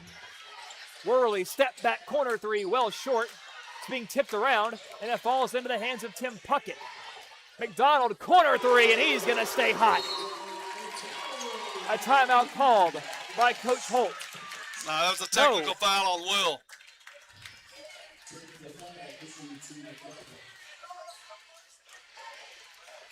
Perhaps I got a cart before the horse there, Ron. Yeah. So we know how emotional it is for those Dogs. And we've got to go play the game, you know. You've hit 3-point shots before. Act like you've hit 3-point shots before. And it's Weston Styles at the line. He missed his first.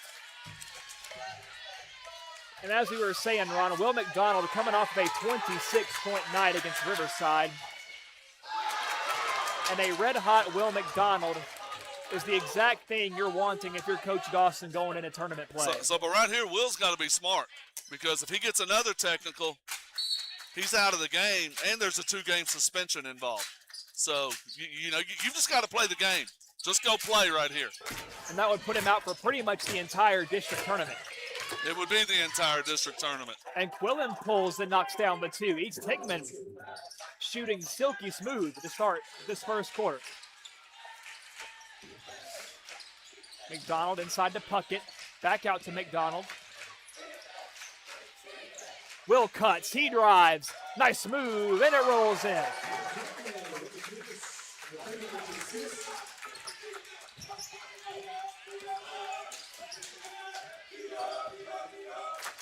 Top of the key at Styles, guarded by Worley.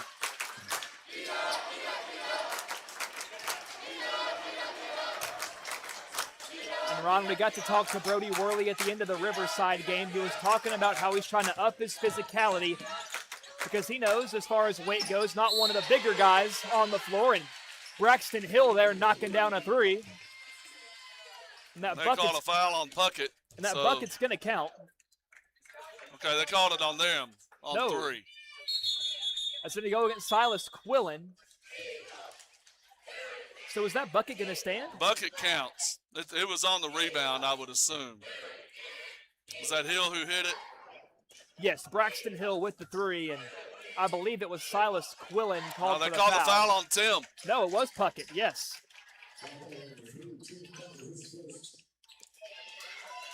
So this guy didn't call a thing the whole girls' game, and now he's called 2 cheap fouls.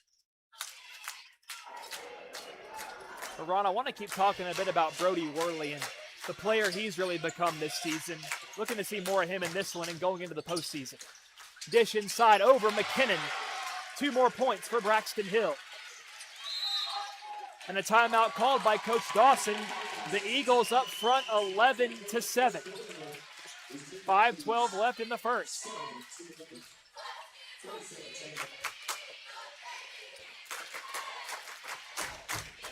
And Ron, it's those self-inflicted wounds Hickman County has to avoid because everyone knows East Hickman is going to give the Dogs everything they want and more. Well, defensively right now, if you watch us, we're lethargic. We're not closing out hard on the ball. We're not responding quick. We're just kind of closing out at them standing. We've got to get quick on our feet.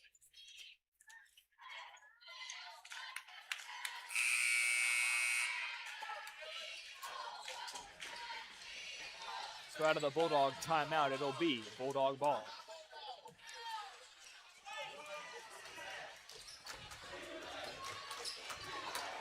Hickman County looking to respond. Worley inside to McKinnon. Puckett tries to force it inside to McKinnon, off the hands and turned over.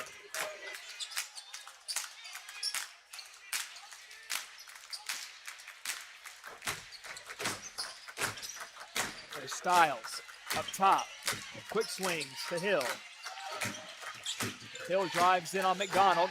Quall's got a hand on it. Hill forced to give to Turpin. Bounce pass inside. Lampley and McKinnon deflects the bounce pass out of bounds.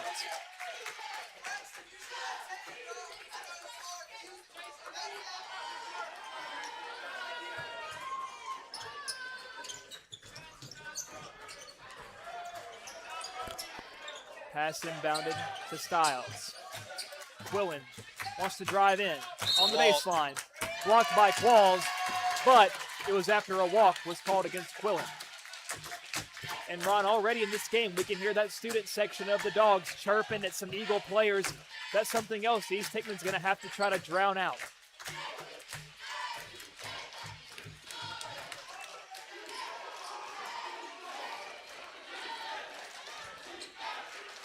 McDonald to Qualls.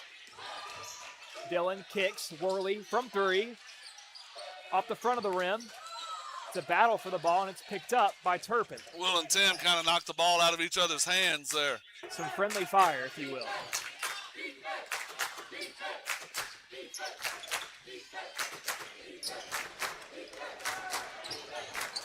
There's Quillen.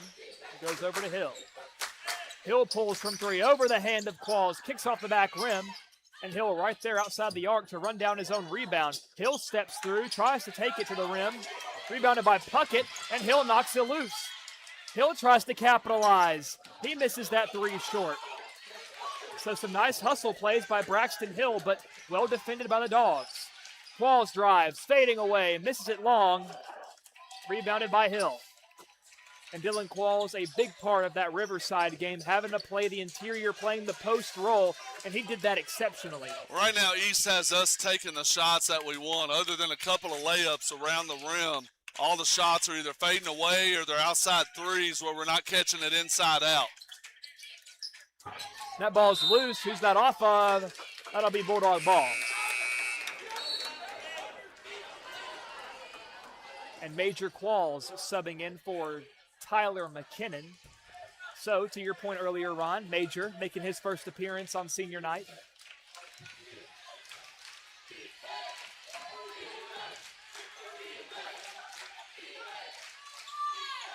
McDonald fires to Puckett. Worley in the corner, open look, pump fakes, drives it all the way off the glass and counts the bucket. And that's what we need to look at doing a little more is attacking the rim. Instead of settling for those jump shots, attack the rim.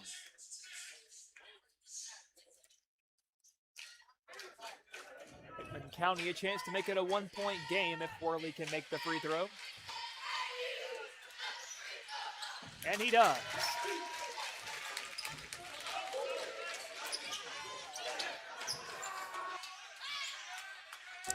Under 3 Dogs are minutes. going to a 2-3 zone, it looks like. Quick swings from the Eagles to Hill.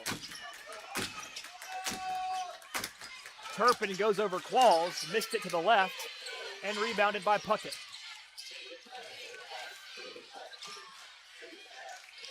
There's Qualls, baseline. Fires to McDonald, wing three. Too long, rebounded by Worley. He puts up a shot, he's fouled from behind by Hill.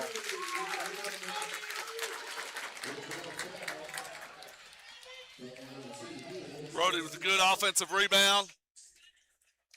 Keeping the ball alive, that's what we need right now, a little bit of energy. Trying to continue that stellar rebounding performance that he put together on Tuesday.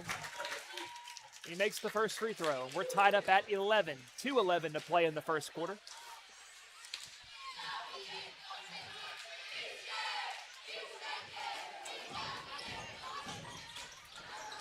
That one hits high off the rim, Will with the rebounded by rebound. McDonald. His putback is short, well contested by the Eagles, and it's out on the Dogs.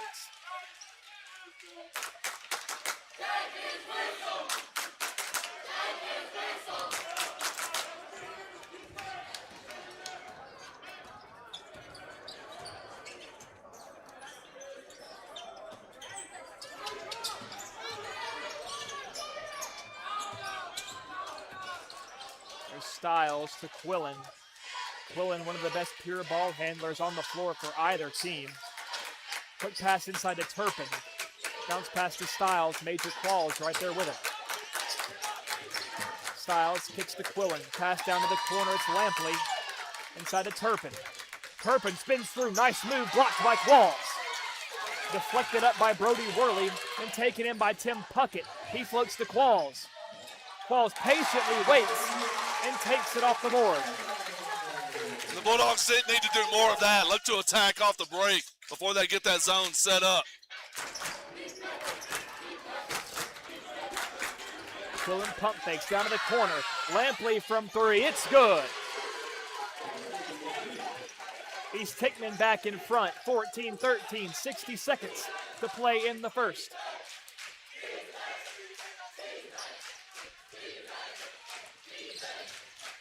McDonald gives left. Major Qualls. Corner three. Long. Rebounded by McDonald. He puts it up and somehow, some That was way. a big finish right there. A lot of contact underneath. Great play by McDonald. Dogs back up by one. 30 seconds to play in the first. Lampley in the corner. Bounce pass. Turpin open mid-range two. And he sinks it.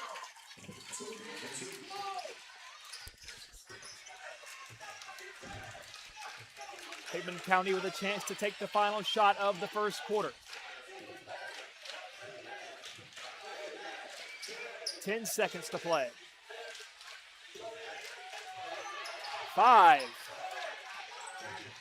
Will drives out to Puckett. At the buzzer, missed it off to the right. And the first quarter has come and gone. Eagles 16, Dogs 15. And I want to give a very special thank you to Brad Gilbert, who stepped up tonight, who's been producing for us. So all the magic that you see on your screen is thanks to him. So he does a lot for this community, specifically in the world of technology, so we shouldn't be too surprised.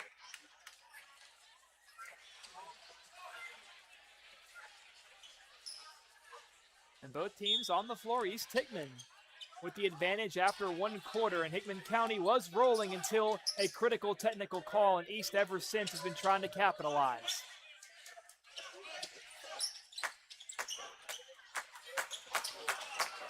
Quillen Goes the elbow to Lampley. Now Turpin. Quick swing back to Quillen. Silas drives. Blocked by Qualls. And Ron, I had a chance to talk to Coach Dawson before the game, and he was singing Dylan's praises for how he played on Tuesday. He said in that 2-3 zone, he was the middle third, and he was playing lights-out defense, and he wants to see more of that. Well, that's what he's doing right there, challenging shots at the rim, making it hard on them. Will step back. I think Quillen might have got a hand on it, but Dylan still comes up with it. Qualls has it knocked free. There's Brody Worley, right place, right time. He can't make the shot. Still rolling, and it'll stay with the Dogs out of bounds.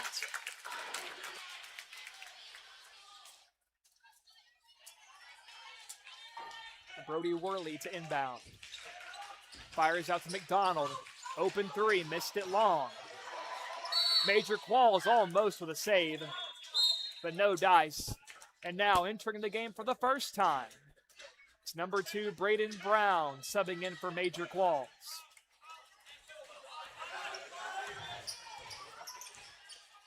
It's rare it's this late in the game that we see Braden Brown, but on senior night you can make an exception. Senior night was a little bit different, but we need a little bit of his energy out here right now.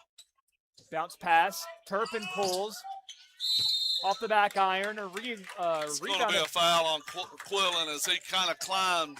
He used Will as a ladder there.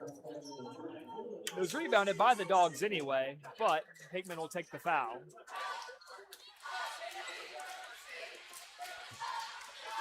Braden Brown, his first handles of the night.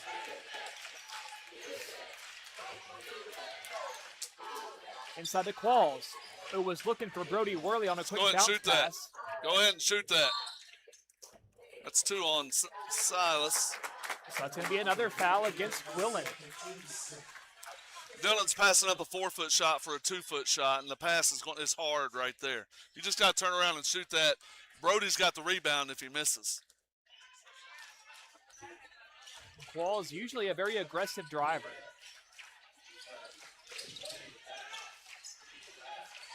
Puckett fires from 3 over the outstretched hand of Styles, and it's money for Tim.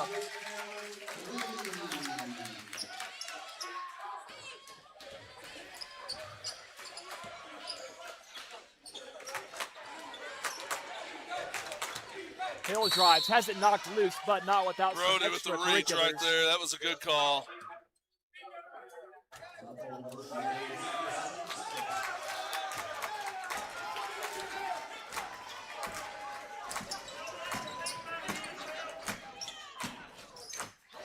He's looking for somebody, nobody home, and that pass is airmailed. And Puckett with a drive. Takes it off the glass with Styles in pursuit. And credit that to Hickman County's defense. There was just nowhere for East to go on the inbound.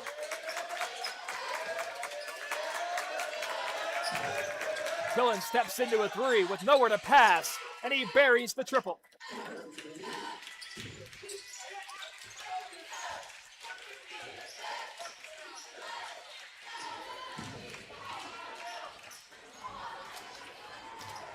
Gives to McDonald, goes right around Lampley, still on the baseline, and throws it out of bounds off of Turpin.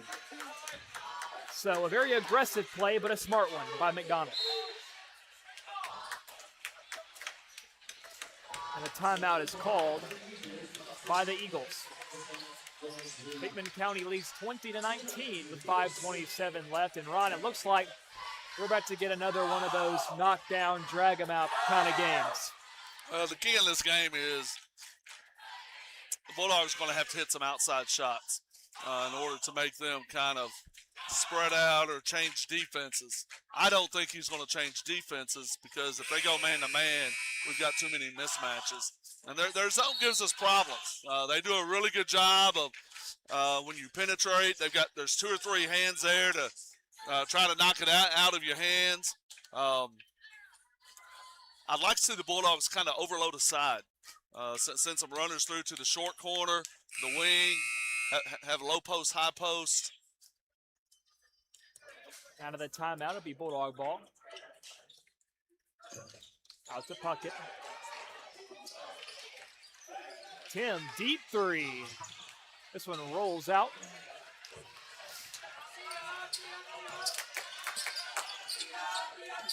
Styles wants to drive. Gives out to Hill. Hill tries from three. This one's short. Ran down by Worley. And Lampley jumps the pass. Good read right there by Lampley. He kind of baited Braden into that pass and almost got the steal. Under 5 minutes to play in this first half. Dogs ahead by 1. Oh, Brody roll. Brody, go straight to the goal. You're open. Puckett, mid-range, gives out to Brown. Now to McDonald. Swinging it around the arc. Nobody there. Trap's coming. And Qualls almost has it ripped away.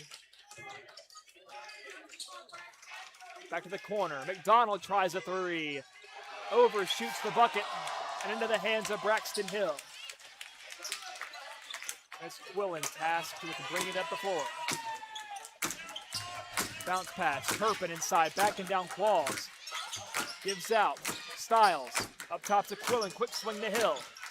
Braxton drives. Blocked by Qualls. Rebounded by Lampley, who tries to get it back to Hill. Push, push. I don't think Hill Get can the ball even up. see Braden's the ball. open. Come on. Got to pass the ball. Too many guys open down the floor. And a foul will go against number 4, Weston Styles. His first tonight.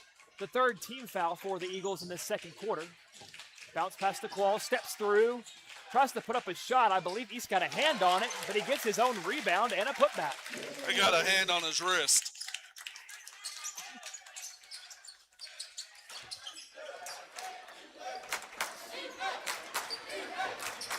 Hill, Turpin in the corner.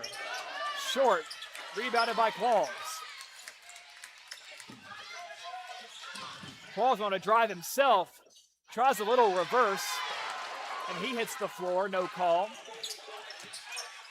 The Eagles have numbers. Styles tries from three, misses off to the left. I don't believe that even touched the rim. Styles tries again to drive. Oh, he was out of bounds, yeah. Stuffed by the backboard. That's about 3 blocks, I think, that Dylan has right now. If I'm counting right, Tyler comes in for him. Much like Bailey Kramer in the girls' game, he's been collecting them early. You know, we've penetrated at times, but it's like we're not penetrating to create somebody an easy shot. We're taking tough shots when we penetrate. Dogs up by 3 with 3 minutes left in the second quarter. Tyler McKinnon back in the game, subbing in for Dylan Qualls. Brown inside, McDonald in the corner. Will steps through, goes to Puckett. Tim from 3, it looks good, and it is good. The second 3 tonight for Tim Puckett.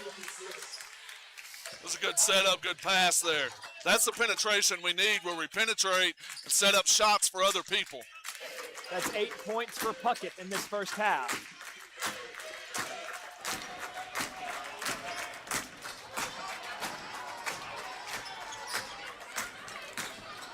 Hill, quick feed inside to Turpin.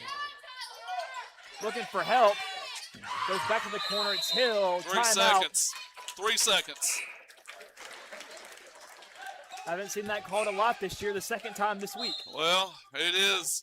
He was, as Turpin got the ball, I think that was Lampley who was on the other side trying to get rebounding position, and then he never came out when the ball was passed out and swung. We've got 2 minutes left in the first half. Step up and shoot that, Tim. Puckett steps up and passes left to Worley. It's a lazy pass. To McKinnon. Lazy pass right there. Not a lot of juice on it. It's an easy takeaway for Turpin and the Eagles.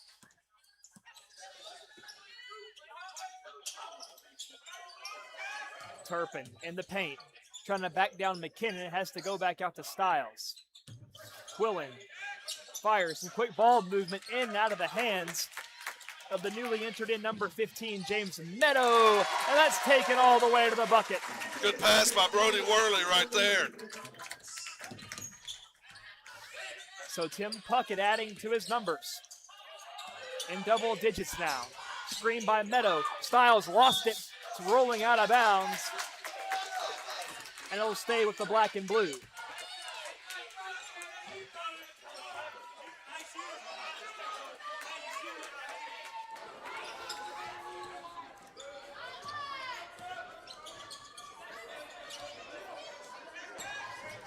Bounce pass. Turpin is blocked by McKinnon. Step back. Quillen contested shot. Good rebound by Will right there. Push it. Get the ball down the floor.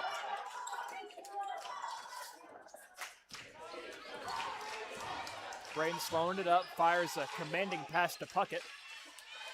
And we're under a minute to go in the first half. So overload this side right here. We'll get a shot. Right there. Worley drives. That's going to be a charge. An offensive foul called against Worley. You saw that elbow come out and push off right there.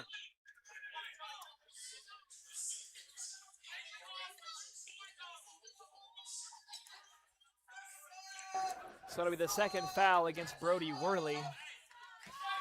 The second against the Dogs in this quarter. Under 30 seconds to go in the half. Carter Goodwin in the game for Worley. And McDonald got a hand on it, but a whistle comes in late. Will needs to calm down. You got one technical. You can't be jumping up and down when the referee calls a foul.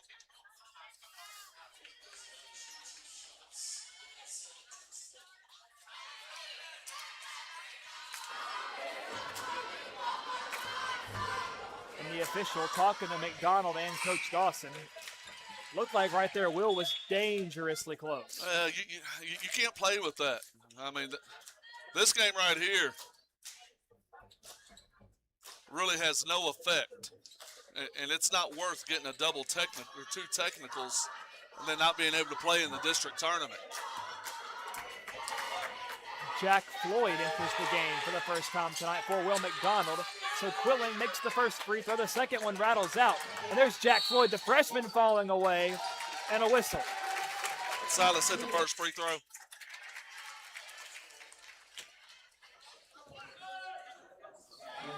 So after Quillen went 1 for 2 at the line, Hickman County like a bolt of lightning, pushing it down the floor. And that's going to be the second foul called against Weston Styles. Puckett, wide open three for Brown. And it's money. 5 seconds. East Hickman's got to go. 1 second. And he lets it fly from way deep, does Styles. And that brings us to the end of the first half. Hickman County widens the lead to double digits, 30-20. We're not going to have a halftime interview with Coach Gordon as we're accustomed to. So get yourself refreshed. Take a break if you need to. I know we're going to, but when we come back, it's second half basketball from J.E. Cisco.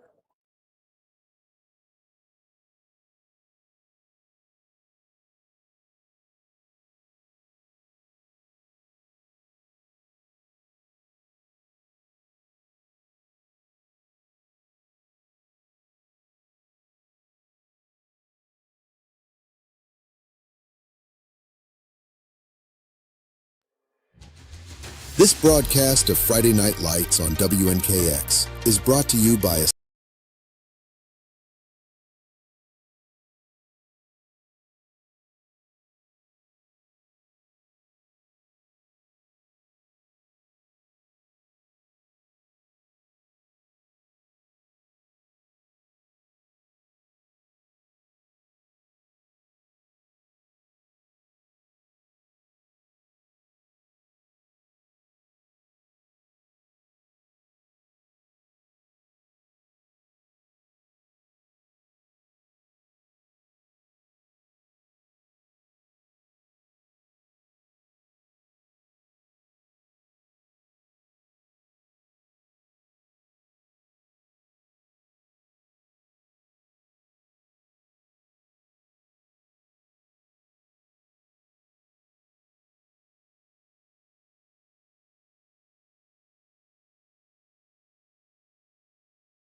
I'm coming back just for this.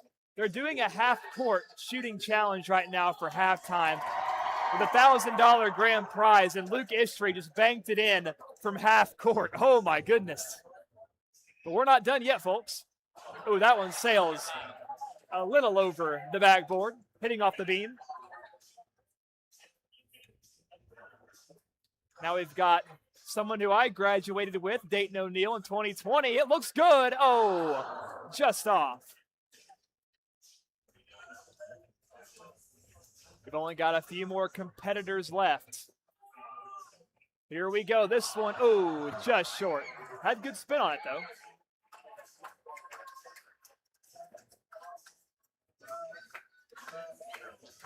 Here we go. Joseph McCauley. Oh, my goodness. Way too much mustard on that one.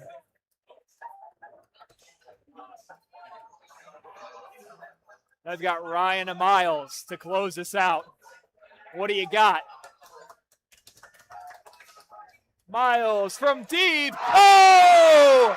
It's nothing but net for Brother Miles. Wow!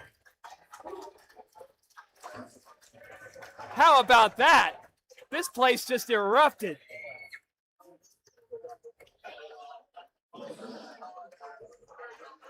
So Ryan Miles and Luke Istri. Ryan Miles and Luke Istri.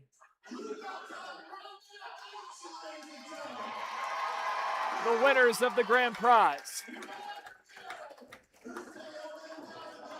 Wait, do we have sudden death? So we're going sudden death here, I believe.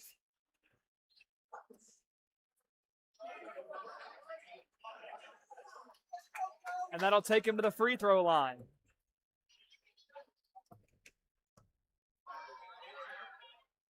Luke misses the free throw short.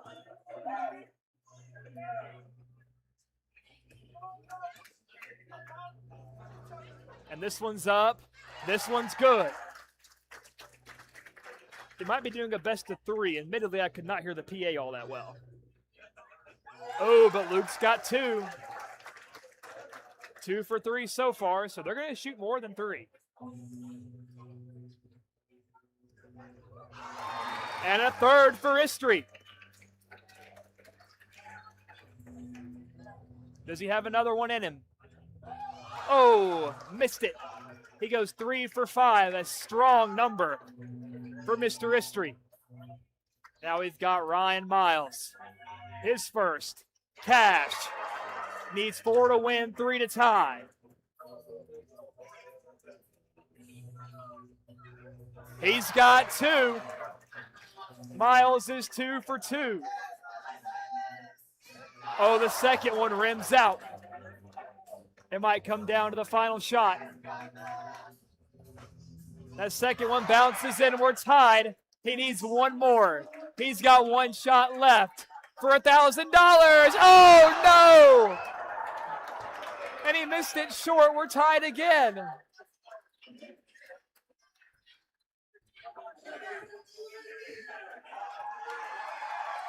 And they want one more time. The crowd's going nuts.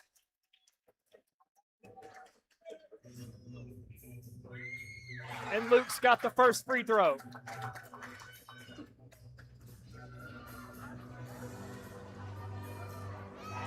And we are watching 2 athletes, 2 titans do battle for 1,000 bones here in Hickman County High School. And Luke Istri's feeling it. He's got 3 in a row. He's got 4. He's insane. Does Istri have perfection in him? He goes 5 for 5. Luke Istri has gone 5 for 5. Ryan Miles needs perfection. Oh, and he misses the first. The $1,000 grand prize is going to Luke Istri. What a moment. What a battle. All the credit in the world to Ryan Miles. What an effort. And folks, we got under 4 minutes left until the second half.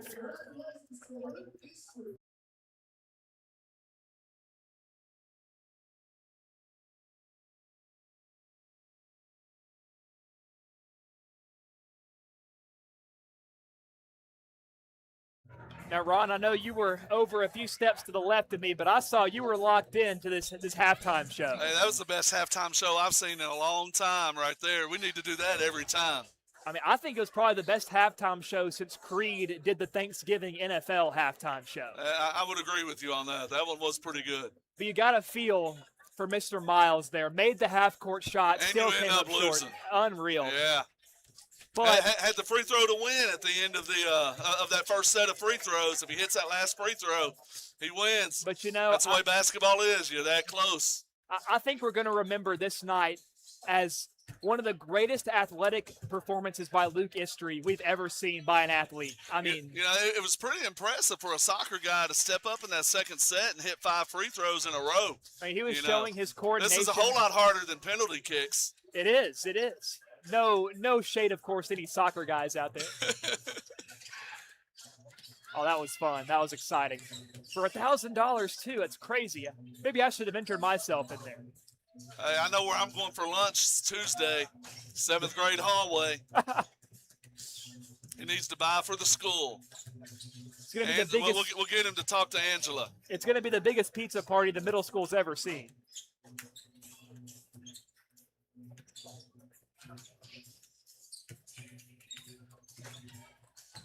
But as fun as that was, it's time to lock back in to some high school basketball, Ron. At the half, it's 30-20. Hickman County up by 10. Now, Ron, I want you to read off the message you just received to the listeners. So I just received a message from Mitzi Walcott that I think is kind of funny. Says now she knows why Luke's been in the gym playing basketball during second period. So he has been training hours for this moment here tonight. And it paid out. off.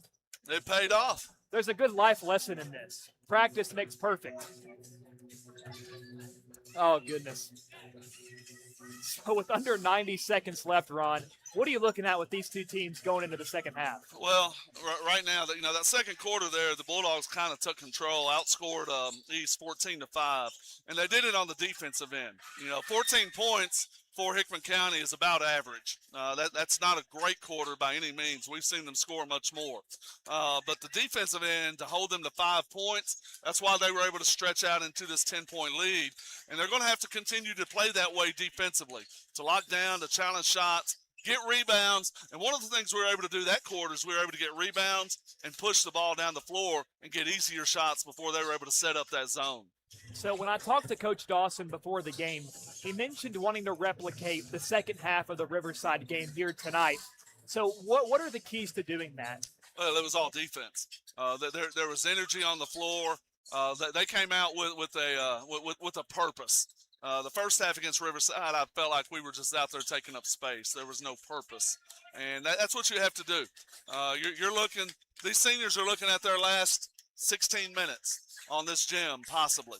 You're never guaranteed another game when you go to the tournament. Absolutely. So they need to take advantage of it, come out, put on a show for these guys this second half. So there will certainly be a fire underneath these Dogs, but the Eagles well within striking distance. East Hickman's going to need a strong start to this third quarter if they want to walk out of here, out of their rivals' gym with a W.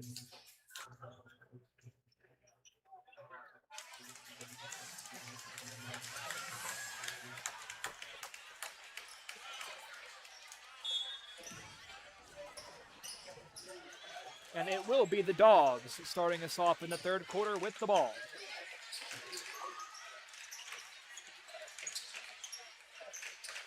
Ball's up top, goes to Worley.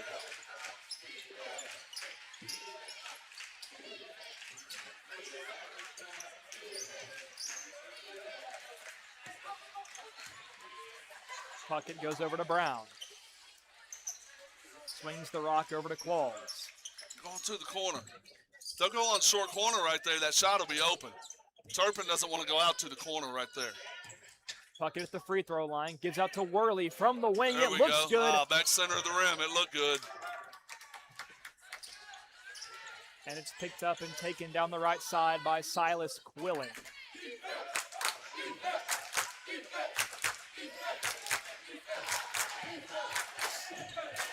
Quillen picked up his dribble, finds Hill, and now Hill gets it to Quillen. Now Turpin inside. Dribbles through, over Qualls, and it rattles out. Rebounded by Worley.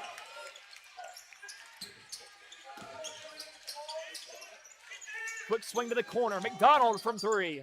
Misses long. Worley and Hill both went up for it, but it's Puckett on the other side with possession. Worley, fade away. Over Turpin, and it's good.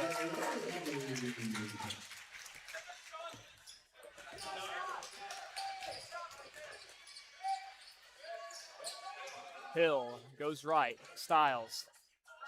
Lampley, bounce past the corner, inside. Open Lampley, but Qualls got a hand on it. And McDonald takes it away, pushing it down the floor to Brown. To the corner, it's Puckett from three. Rebounded by Hill.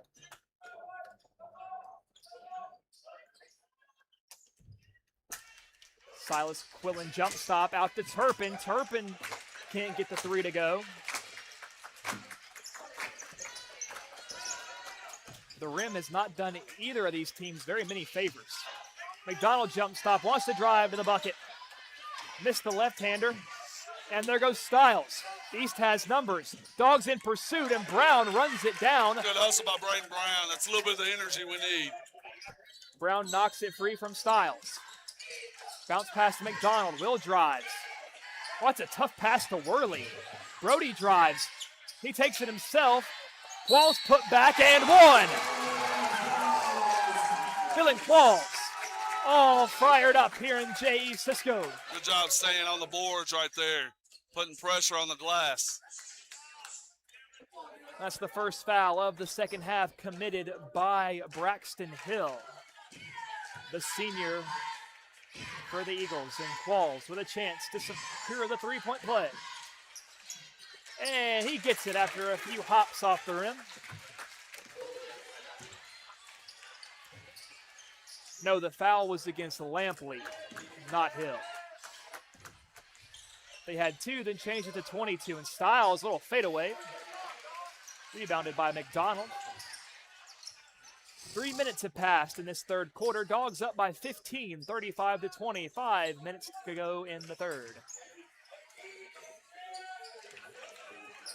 Puckett threads the needle to Brown. Brown, a wide open lane. Great ball fake right there. Braden flashed high, pass faked. Everybody went out, and he had a wide open layup right there. And Young players need to look at that because a ball fake against the zone is a lot better sometimes than a pass. And a timeout called by the Eagles. So this second half definitely not off to the start East Hickman wanted. And Bulldogs on a 7-0 run again. You know, defensively, East is finding it hard to get open shots. And we've been able to get out, run a little bit, and hit the boards, got an and one, got an easy layup right there. East is going to have to tighten the defense up a little bit. So the Eagles face a 17-point deficit, but still plenty of time.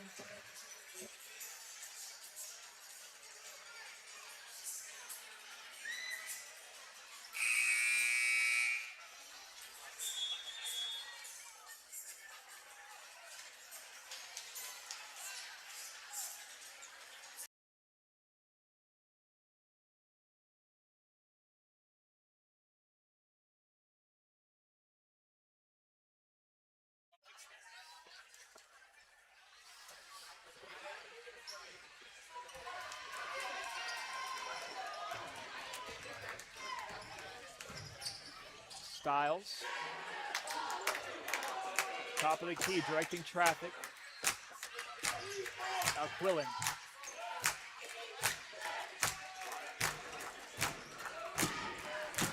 East is looking for some opening here. Hickman County not giving ground.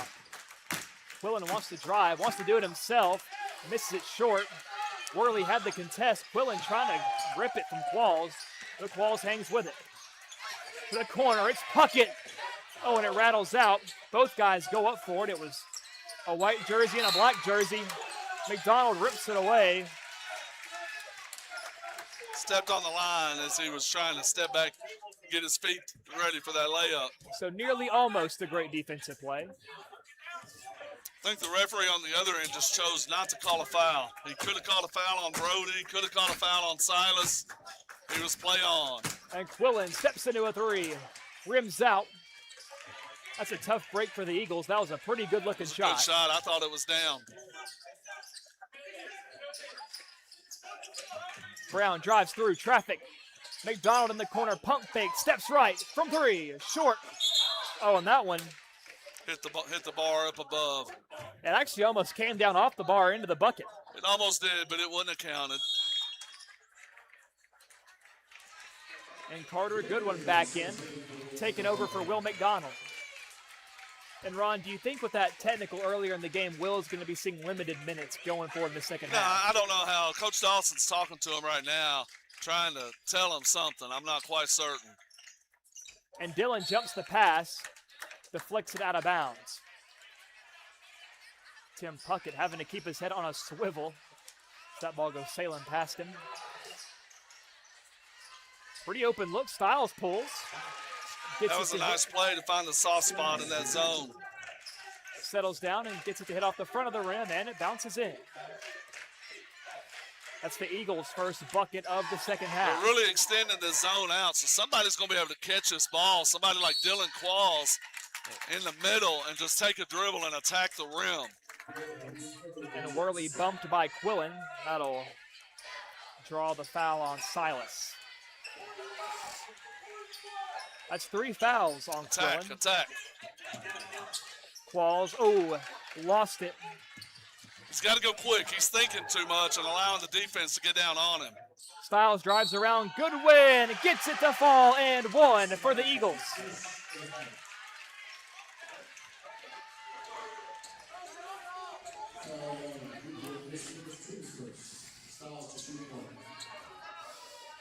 So Styles looking for the three-point play.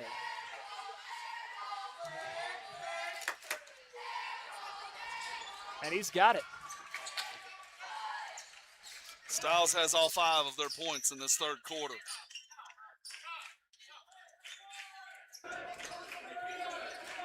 Going 1-3-1 now. Worley fires it all the way from the wing to the corner. Worley goes corner to corner, quick passes.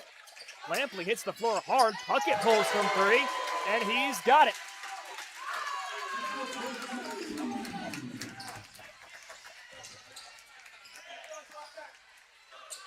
And Hill just says, why not?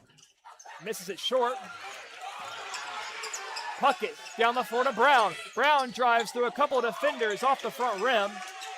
And he's taken it. It's their turn for a break. Dylan needs to watch out.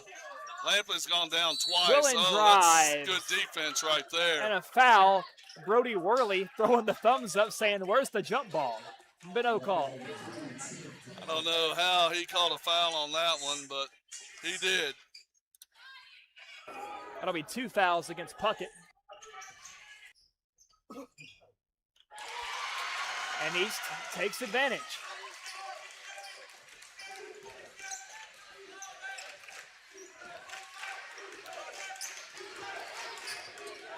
Under 2 minutes to play in the third. Worley, quick catch release mid-range.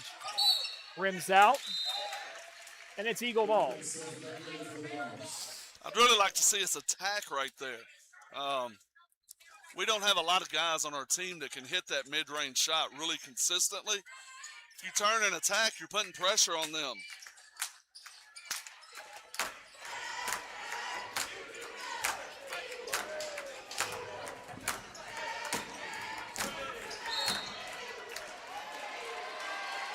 That's going to be a whistle and a foul called against Dylan Qualls.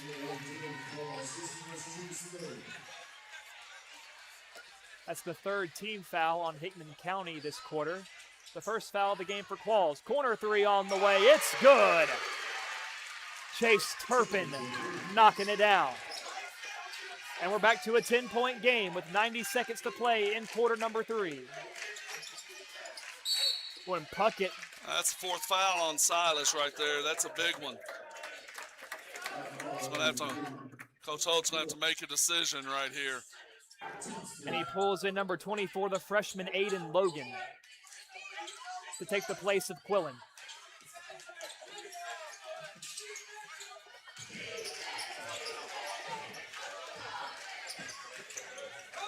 Qualls will no look to Worley and a foul on Lampley.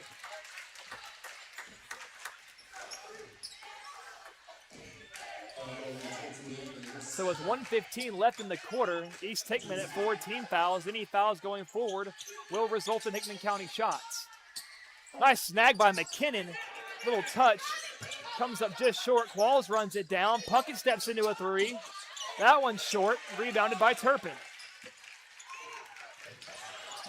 And Brown staying right with Turpin. That's Stiles who had the ball, rather.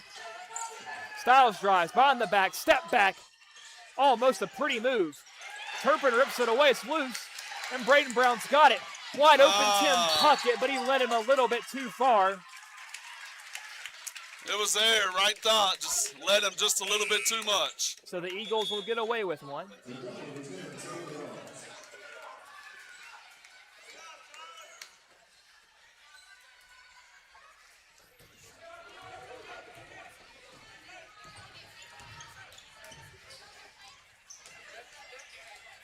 East Hickman needing points on this possession. Oh, nice save by Stiles. Under 30 seconds in the third.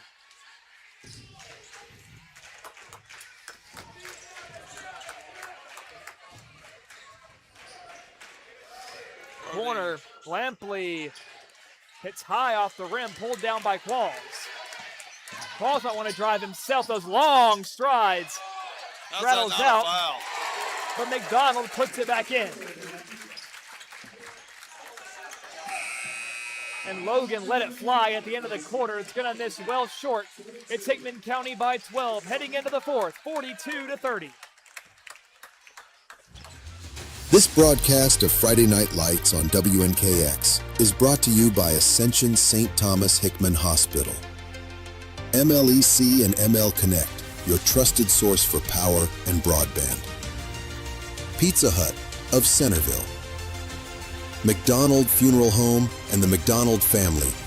Heritage Bank and Trust, and Three Rivers Community Health Group in Lyles.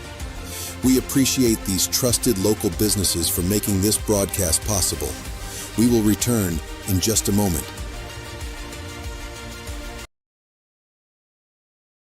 And welcome back to WNKX. We're 8 minutes away from the end of the 25-26 regular season.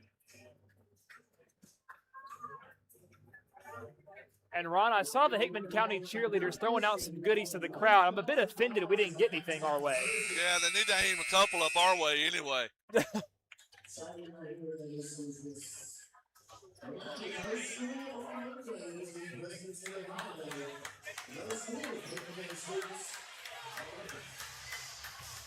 And Ron, I'm sure you're excited about that. I heard Matthew Dotson over the PA say no school on Monday for President's Day.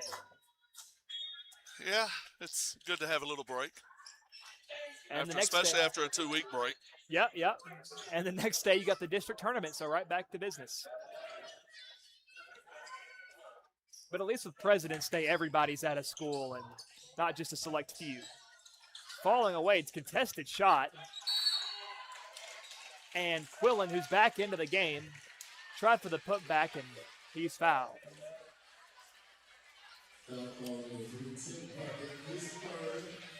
That'll be the third foul against Tim Puckett. Quillen makes the first free throw.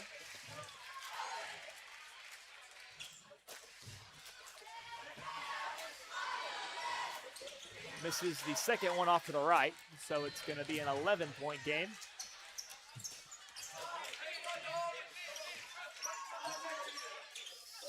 Come out man-to-man. McDonald being double-teamed, wide open. Qualls will pass the corner. It's Puckett, wide open three, and he sinks it. Nice setup by Dylan Qualls. That's the inside-out three with your shoulder square. That's a whole lot easier to hit. And Hill steps into a three. And he answers back with a triple of his own. Nice roll off the backboard there.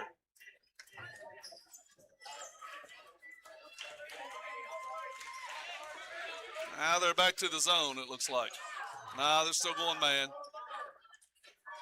Nah, it's the zone. They didn't like the man after one possession. Tim tries again. That one rattles off the rim. No good. Picked up by Stiles. Quillen goes to the corner to Lampley. Tries to dish. Finds Stiles. His three is good. So East Hickman trying to scratch and claw back 1-3 at a time. Got the lead into single digits now at 8 points. 1-3-1 this time. And that can do a lot for the Eagles' confidence, knowing it's in that single-digit range. Brown fires a bullet over his head to McDonald. Wide open Puckett. He takes it up and off the glass. Missed it, but a whistle. That was a nice diagonal pass. I don't know if that was Brody who made that pass or Will. But with that 1-3-1, the offside wing didn't drop, and he found Tim under the goal.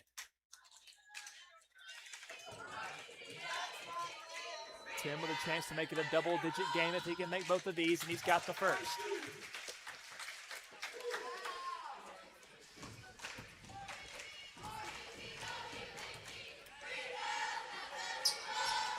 And Tim's got them both. One of the best pure free throw shooters on the team. Showing why. Stiles, high post, picks up his dribble, goes left. Hill, pump fake, tries to drive. Turpin picks up the loose ball. Be a foul on Dillon right there. He's kind of bunting his shoulder into the defense instead of moving his feet.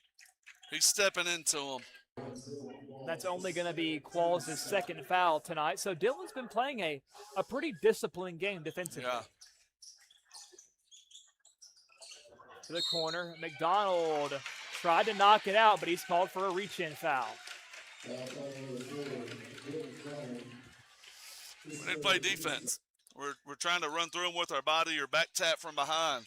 We just got to move our feet and stay between them and the goal. Oh, quick dish inside to Turpin. And he's going to take it to the rim. That was the third foul on Will McDonald. The third foul on the Dogs for the quarter.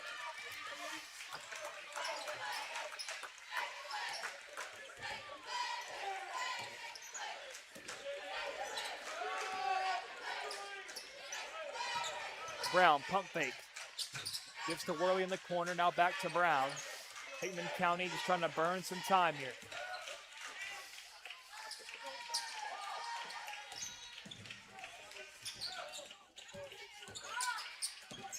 Brown, corner three.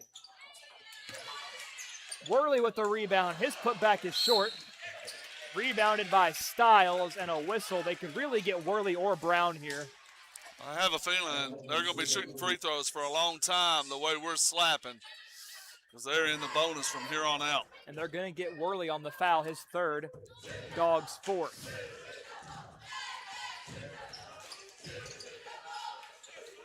Quillen pump fakes, looks to pass to the corner, and McDonald knocks it off of Quillen. So a great heads-up defensive play by McDonald.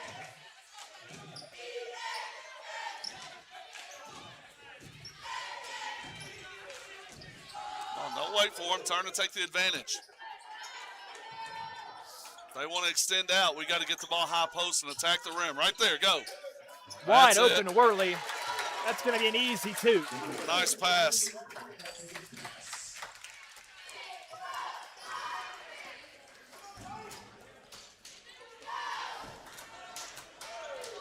Pass inside. Turpin. Blocked by Qualls. Dillon probably got away with one right there. Qualls wants to drive with authority. Attempts the reverse and not going to find it. Stiles dribbling through. Goes to the corner. Wide open Braxton Hill. Worley crashed quick. That goes out of bounds off Dwayne Lampley. It's going to be Bulldog ball with 4:04 left in the fourth. And Jack Floyd subbing in for Dylan Qualls.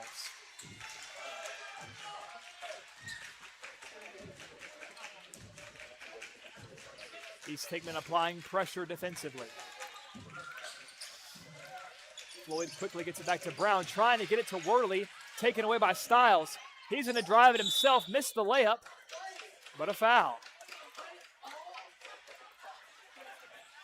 And that's going to send Styles to the line, whether it's a shooting foul or not. I think that's the first time Mike's blown his whistle tonight. Who did he call that on, Braden? That was against Braden Brown.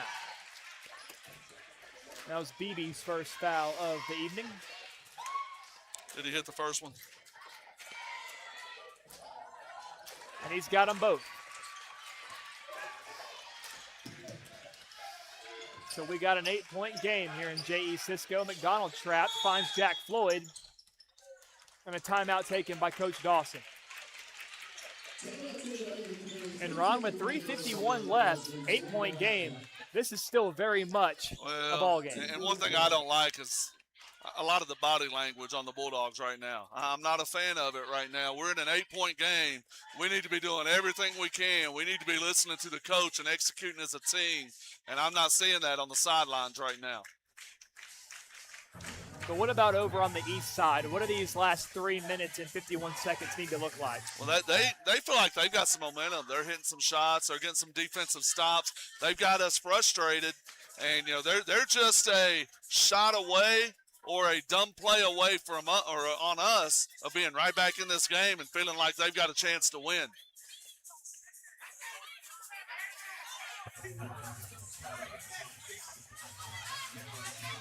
This game for the Eagles, much like war, is just a shot away. Any Rolling Stones fans out there might appreciate that one. That's right.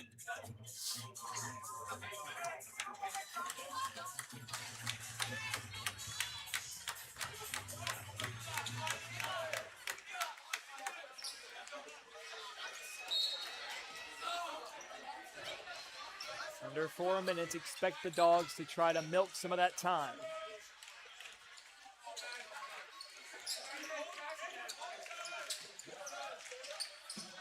Oh, Worley inside, almost had it knocked loose. Pass there.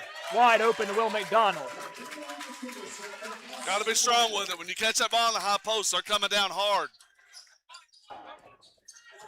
And Ron, for a second, talk about the trust Coach Dawson has in Jack Floyd, a freshman out there in crunch time. Well, the thing you know about Jack is he's going to play hard and he's going to try to do what the coach is wanting.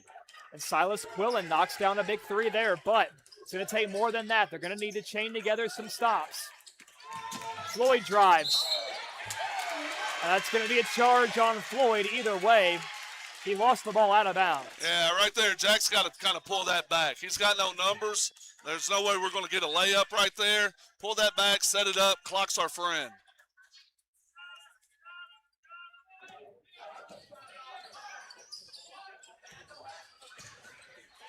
Styles, Quillen tries again.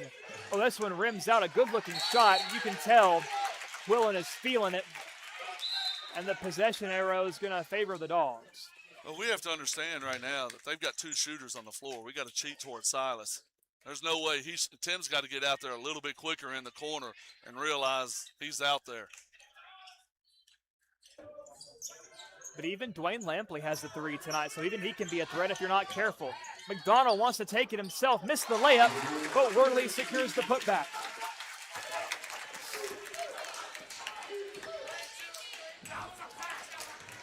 Hill wants to drive. Missed the layup, and Brown's got it, takes it in stride. And he pulls Good job, up. Braden Brown right there, settling down. Brown goes around Quillen. Silas has to be careful. He's got 4 fouls.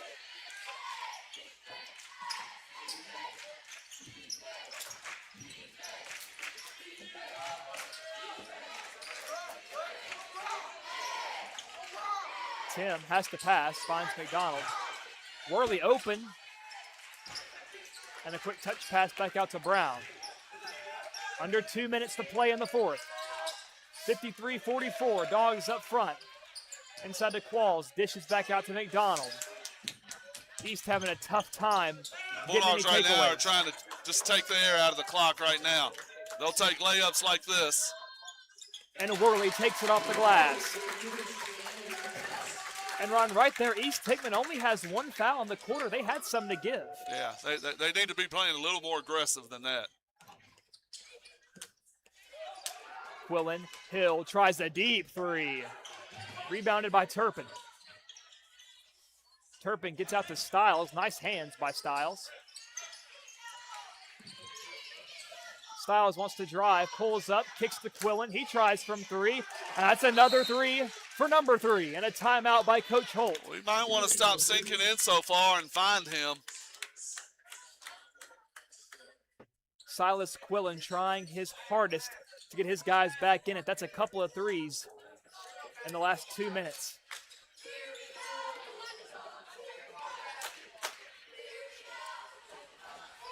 And Silas Quillen is just a heck of a ball player.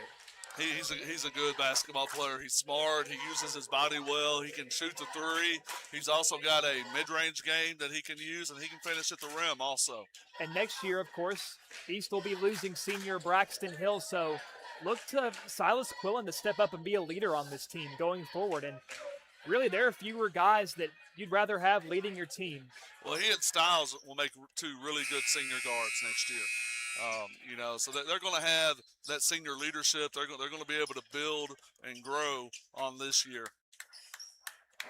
And Chase Turpin as well, got to watch out for, will be a senior next year. And Dwayne Lampley, a guy who's been entrusted with a lot of minutes, number 22 for the Eagles, only a sophomore. And they're going to have a good freshman group coming in that's going to be able to step in and give them some minutes also. Hickman County, some quick passes. Trying to break the pressure. Logan comes in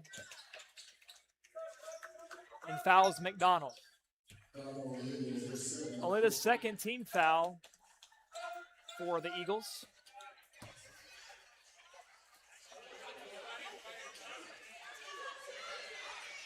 And some confusion. I think the referee's at the foul numbers. Referee's going to let us shoot free throws. We'll shoot free throws if they want us to.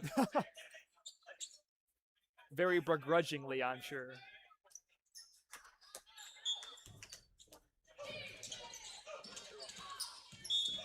And McDonald trying to work around Brown trying to work around Logan. McDonald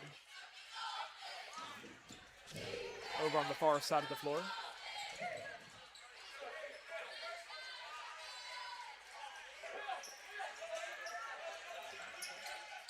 Logan crashes again, a foul. And now any fouls going forward for either team will result in free throws. And if you'll notice, Braden's throwing the ball in now.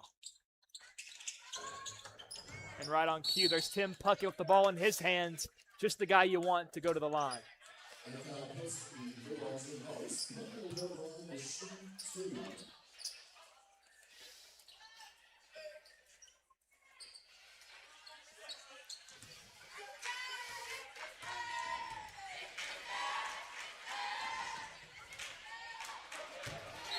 And he misses it. That's It looked good. It looked good. Anytime I try to hype somebody up, I guess that's the announcer's curse. Back at it again, and Tim makes the second.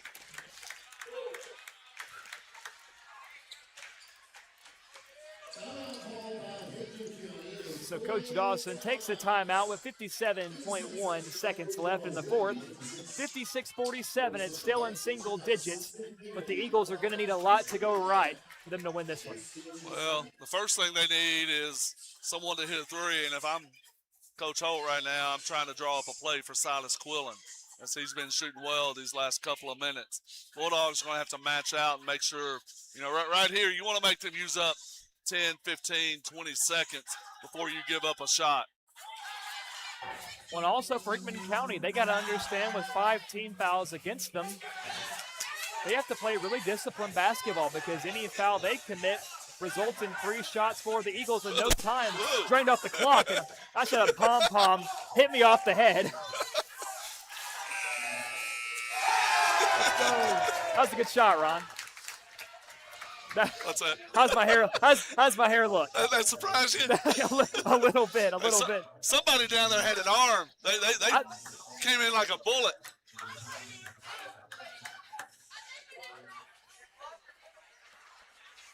Maybe a quarterback prospect down there on the cheerleading squad. Well, no, that came from the crowd. Oh, it's the crowd. That Okay, came from the crowd. I was about to be really impressed. See, thankfully I'm not on camera, so I don't have to worry about my hair getting all ruffled. Inside to Turpin. Oh, that was a physical play. Brody Worley laying straight on the floor like he was just placed in a coffin. It wouldn't be a game if Brody didn't try to take a charge at some point in the game. So. I think that might have been his first attempt tonight. It was, so, you know. That was the 4th foul on Brody. So in these next 46.5 seconds, he's going to have to be careful. Turpin at the line, misses the first.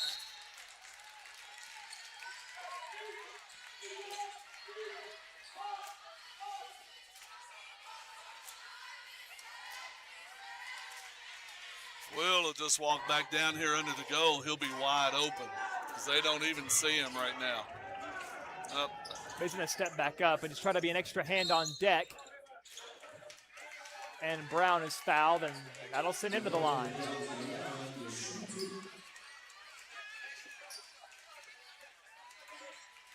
Eight-point game.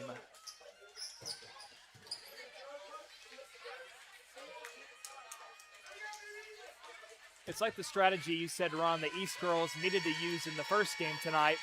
That is, make this game feel as long as possible. Drag out this last minute. And they've been doing that really well, keeping it in single digits. Yep. It's pretty much their only chance at this point right here. You try to get some steals, try to make them miss a free throw. You know, Braden missed one. If he hits this one, they hit a three, they've gained 2 points that possession. And Brown makes the second.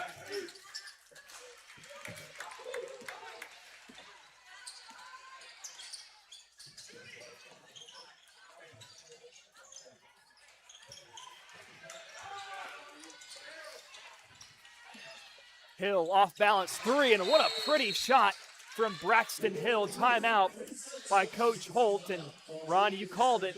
2-point swing there for the Eagles. They've gained 2 points. Now they're going to go back into their press, try to get a steal. If you don't get the steal, you get a quick foul. You hope they miss one, and you can gain 1 or 2 points here. Well, as it stands, it is a 2-possession game with a couple of threes separating these two teams. 30 seconds with fouls, a lot of time still left.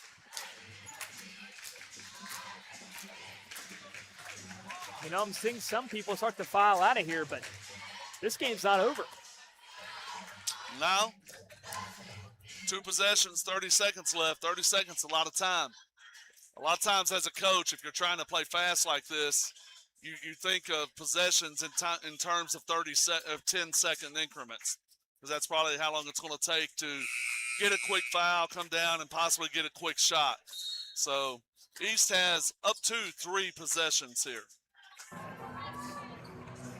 And for East Tickman, for Coach Holt, you're thinking, how do I get the ball in the hands of Braxton Hill or Silas Quillen? But Quillen not on the floor right now. He's got 4 fouls, and they got a foul. So they want him out there to score. That ball is inbounded to Tim Puckett, and a foul will send number 3 to the line. And on cue, that'll bring Silas Quillen back into the game. And that'll be the 5th foul on number 24, Aiden Logan. He did his job, Ron. That's what he was supposed to do.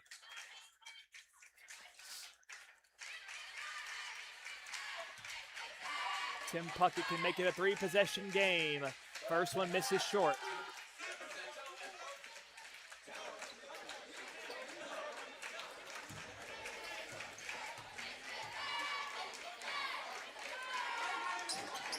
That second one rattles out. And a lane violation, I believe. So now East Hickman with the rock. Hands to Quillen. Silas puts up a 3. Misses left. Styles tries to save it but can't. It's Bulldog ball. So East Hickman had a chance, but that was some good defense by the Dogs, keeping Quillen from feeling comfortable. We got 18 seconds left. In now, number 14, Colt Terlecki. in the game simply to do just that. Foul, Dylan Qualls. Balls to shoot 2. 17.2 seconds. Bulldogs to shoot 2.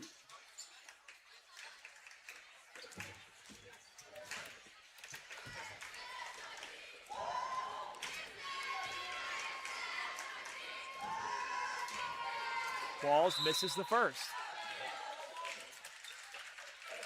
Well, we've given them every chance. Lots of missed free throws. That's 5 missed free throws here.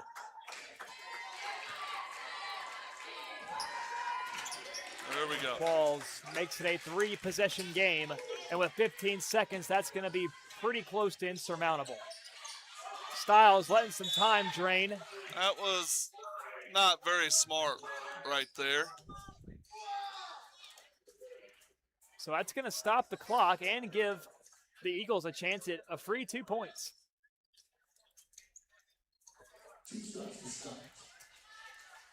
I like the aggressiveness when there's about 3 or 4 minutes on the clock.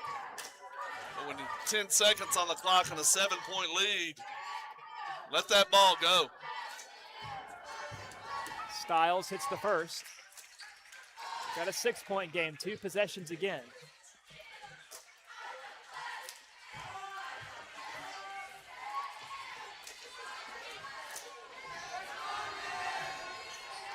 And he sinks both of them. Inbounds to Puckett. Fouled quickly by Lampley.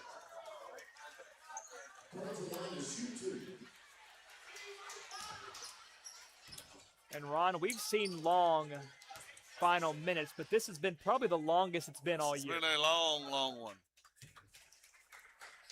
East Hickman is scratching and clawing. They are never going to give up so long as they're against the Hickman County Bulldogs, and very commendable. And Puckett makes the first.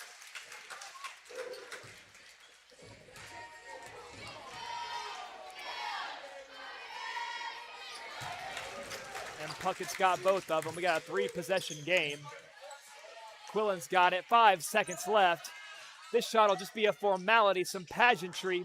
It's missed, rebounded, put back, and the putback falls from Weston Styles. So East Hickman makes it look a little bit closer. Your final score, Hickman County 60, East Hickman 55. And it was a dogfight until the very end, with the Dogs coming out victorious in the final game of the regular season. We're going to step away for one last commercial break. When we come down, a very brief post-game show before we say goodbye. The girls victorious and the guys victorious. Momentum building into next week for the district tournament, but with these boys, feels like there still is a little bit left to be desired. There's a little more intensity, and with this group, you never know. You know, they may be tired of playing in the regular season, waiting for the tournament to really turn it on. But one thing I'd like to see going into the tournament is I like for them to just focus on basketball.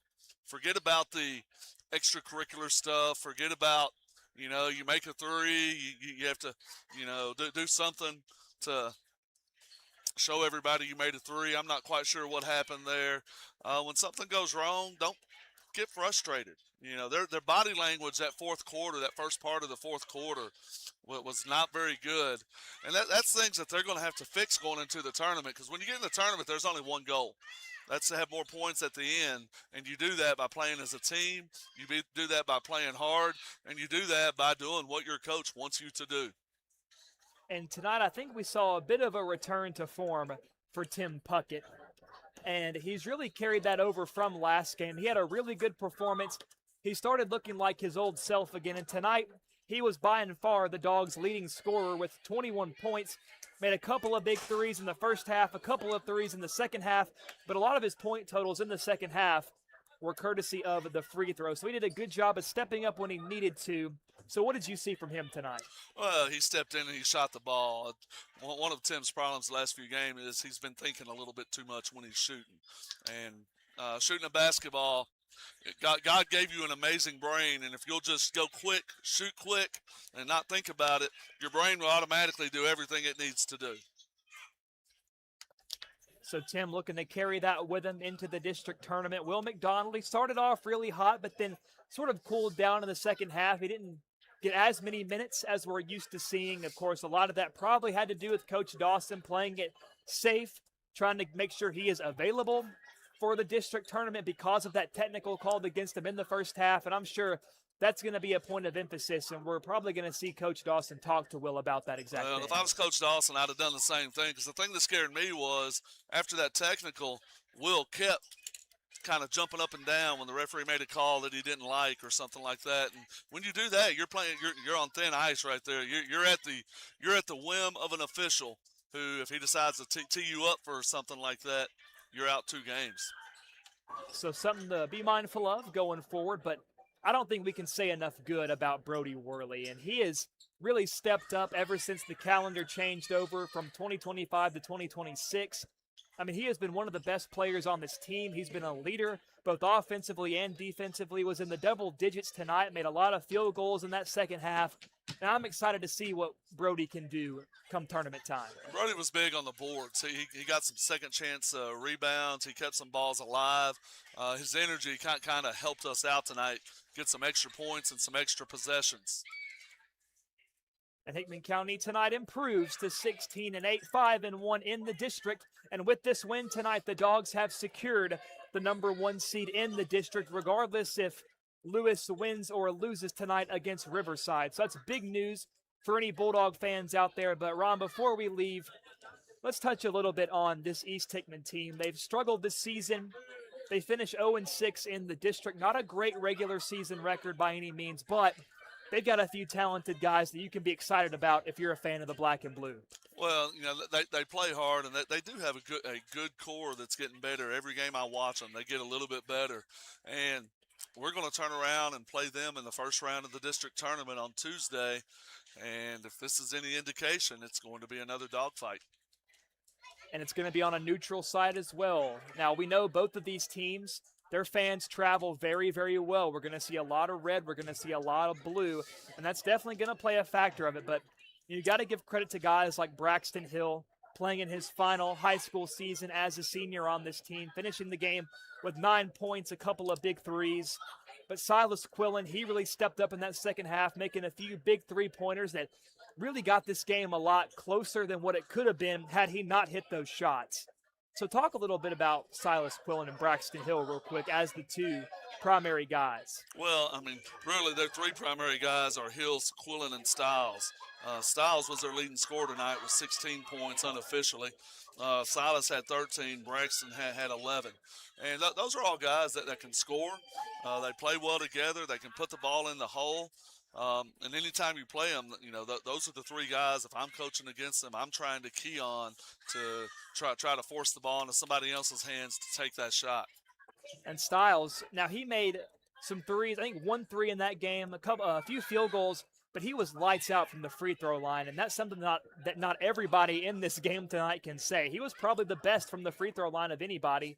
I don't believe he missed a single time from the stripe, maybe once if he did. Yeah. So a good game tonight for Weston Stiles, absolutely. Him, Quillen, and Turpin going to certainly be a part of that junior core. We also see guys like James Meadows stepping in, being a big body when he needs to be. And then Dwayne Lampley, a young sophomore who's got a lot of room to grow, and some solid freshmen as well, with some more freshmen on the way in next year who are definitely going to be key pieces for years to come. So I would argue the future is bright for these East Hickman Eagles, but the season is not done yet. Lightning can strike in a bottle, and they're going to need it to do so next week when they take on these Bulldogs in the district tournament. And Ron, in a rivalry game, call it superstitious, but it's hard to beat the same team, especially a rival, 3 times in a row. Well, after tonight, everybody's record is 0-0. You know, if you win, you can move on to the championship game. If you lose, you're in the consolation game trying to battle for a 3-4 seed to try to get the best possible spot for the region tournament. So, you know, at this point, it's 0-0. You just got to be ready to go out and play and battle. And once again, your final score from J.E. Cisco, Dogs 60, Eagles 55. And Ron, it's hard to believe the regular season is already over. And it's a bit somber knowing that for a lot of these seniors, it's going to be possibly their last time inside J.E. Cisco for them. And for us at WNKX, it could be our last time inside J.E. Cisco for the season. And I got to give a shout out to all those who have been so helpful. Of course, the AD, DJ Key, and Matthew Dotson, a teacher here at Hickman County High School who's provided us with so many wonderful students. And before we leave, I want to shout out the Hickman County High School YouTube channel. An episode of The Bulldog Bachelor came out today, so if you're looking for some good entertainment, some laughs, go to the Hickman County High School YouTube channel. It's all student produced. They do a wonderful job. They support us, so I think it's only fair that we support them as well. So Matthew Dotson, that AV class, huge thank you. Our hearts go out to you guys for all the hard work you've put in this season, and for the Hickman County Technical Department who's helped us set up these new cameras. They've made this season, they've made home games such a much better experience compared to last year. And my goodness, we cannot imagine these streams, these broadcasts without them. And most of all, thank you to the viewers who have been with us throughout this entire regular season for watching us on YouTube, Facebook, or on the new Access Tennessee app, available on Roku. And if you haven't already, please check out the Access Tennessee app. It's gotten a lot of good feedback. It's very easy, it's very accessible, and it's free. So you can't beat that as a streaming service. But a lot of reasons to be thankful, Ron. Yes, there is. It's been a good season. Now we're looking forward to a fun tournament time. Oh, I cannot wait. I'm already ready to go for next week. So, Ron, I'm going to give a big thank you to you as well for being a fantastic partner this season. It's been a blast. And I've enjoyed it. It's been fun, but it ain't over yet. But until the district tournament, for Ron Puckett, I've been Josh Copley bidding you adieu, goodbye, and good night.